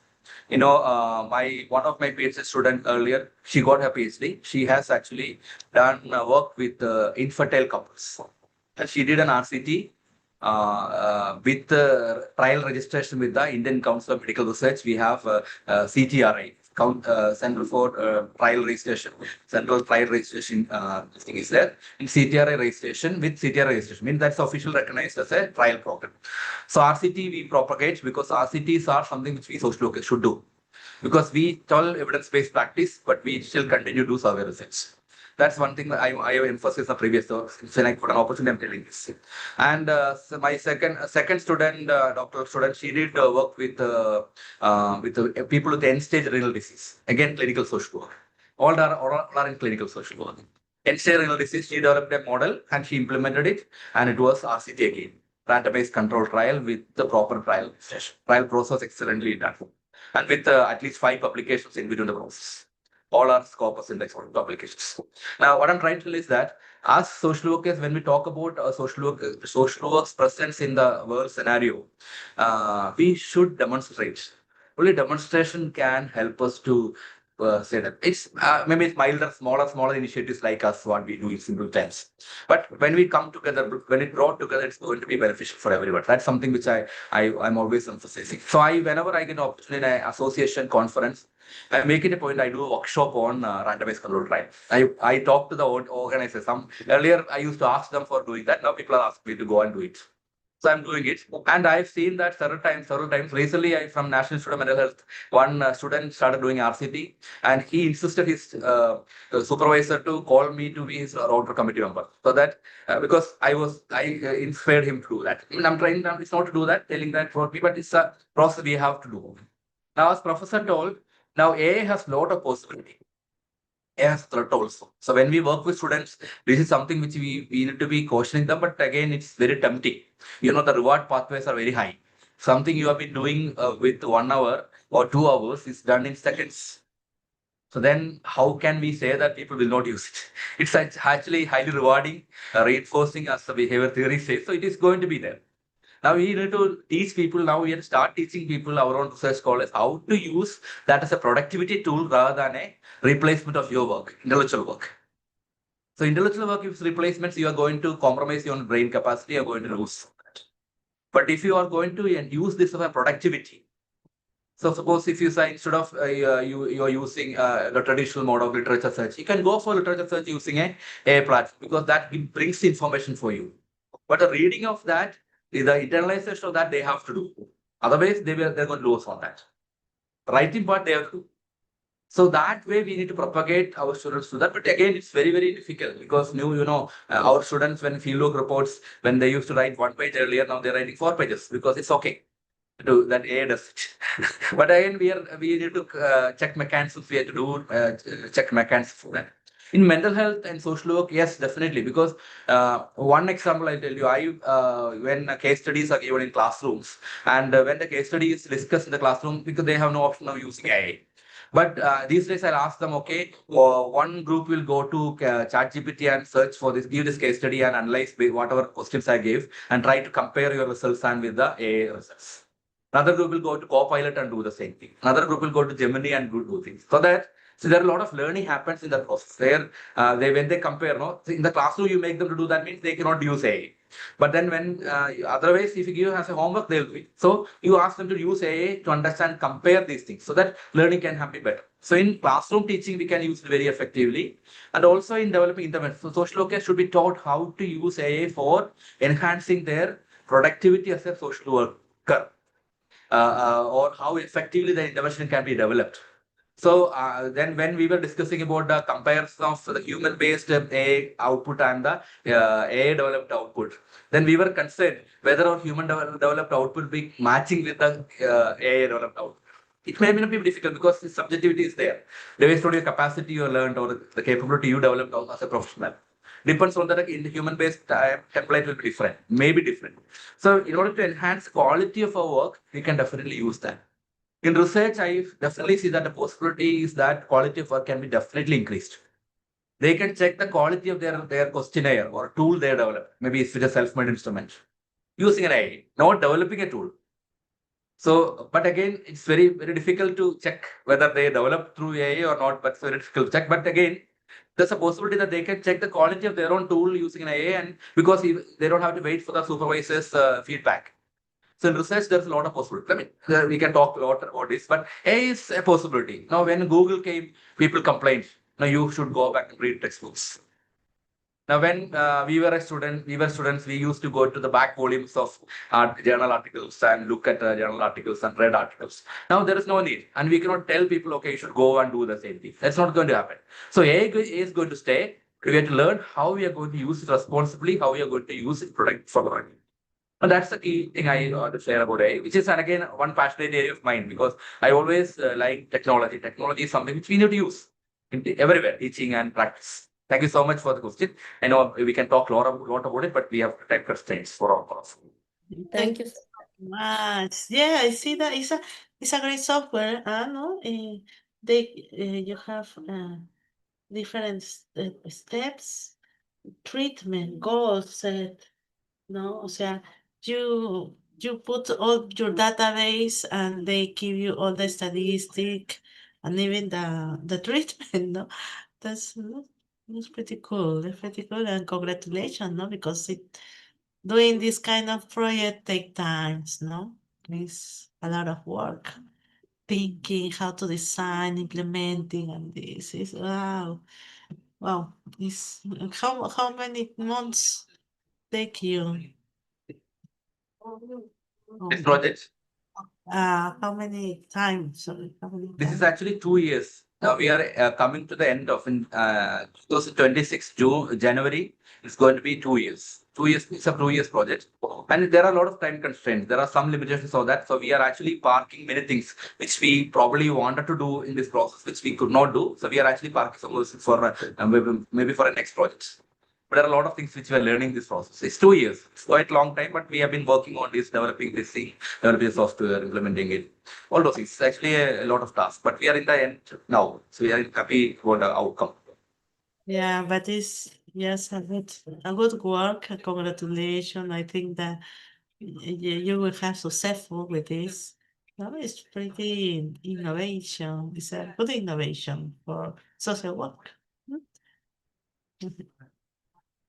Well, thanks, the Mostafiz, Iassw-aiets. I really appreciate you being until the last session. Sati is the first one. I know you're the last one. You are with us all day Yeah. long. But I just would like to say that first session we started wonderfully, and last session it was really amazing. So I would say it was a successful day for CAPA social work. Subscribe to my channel and give like and even pass, I will put the pictures there so we can share. Well, that's all for now, friends. Should really appreciate Carolina for this initiative because single-handedly she has her team, but still she single-handedly take care of everything. She has connect with everyone personally and does that thing. This is amazing work. This is I'm not just talking from my heart. It's amazing work, which you have been demonstrating that okay how we should be doing because he brought in people from various places and how effectively you coordinated people and in this whole exercise.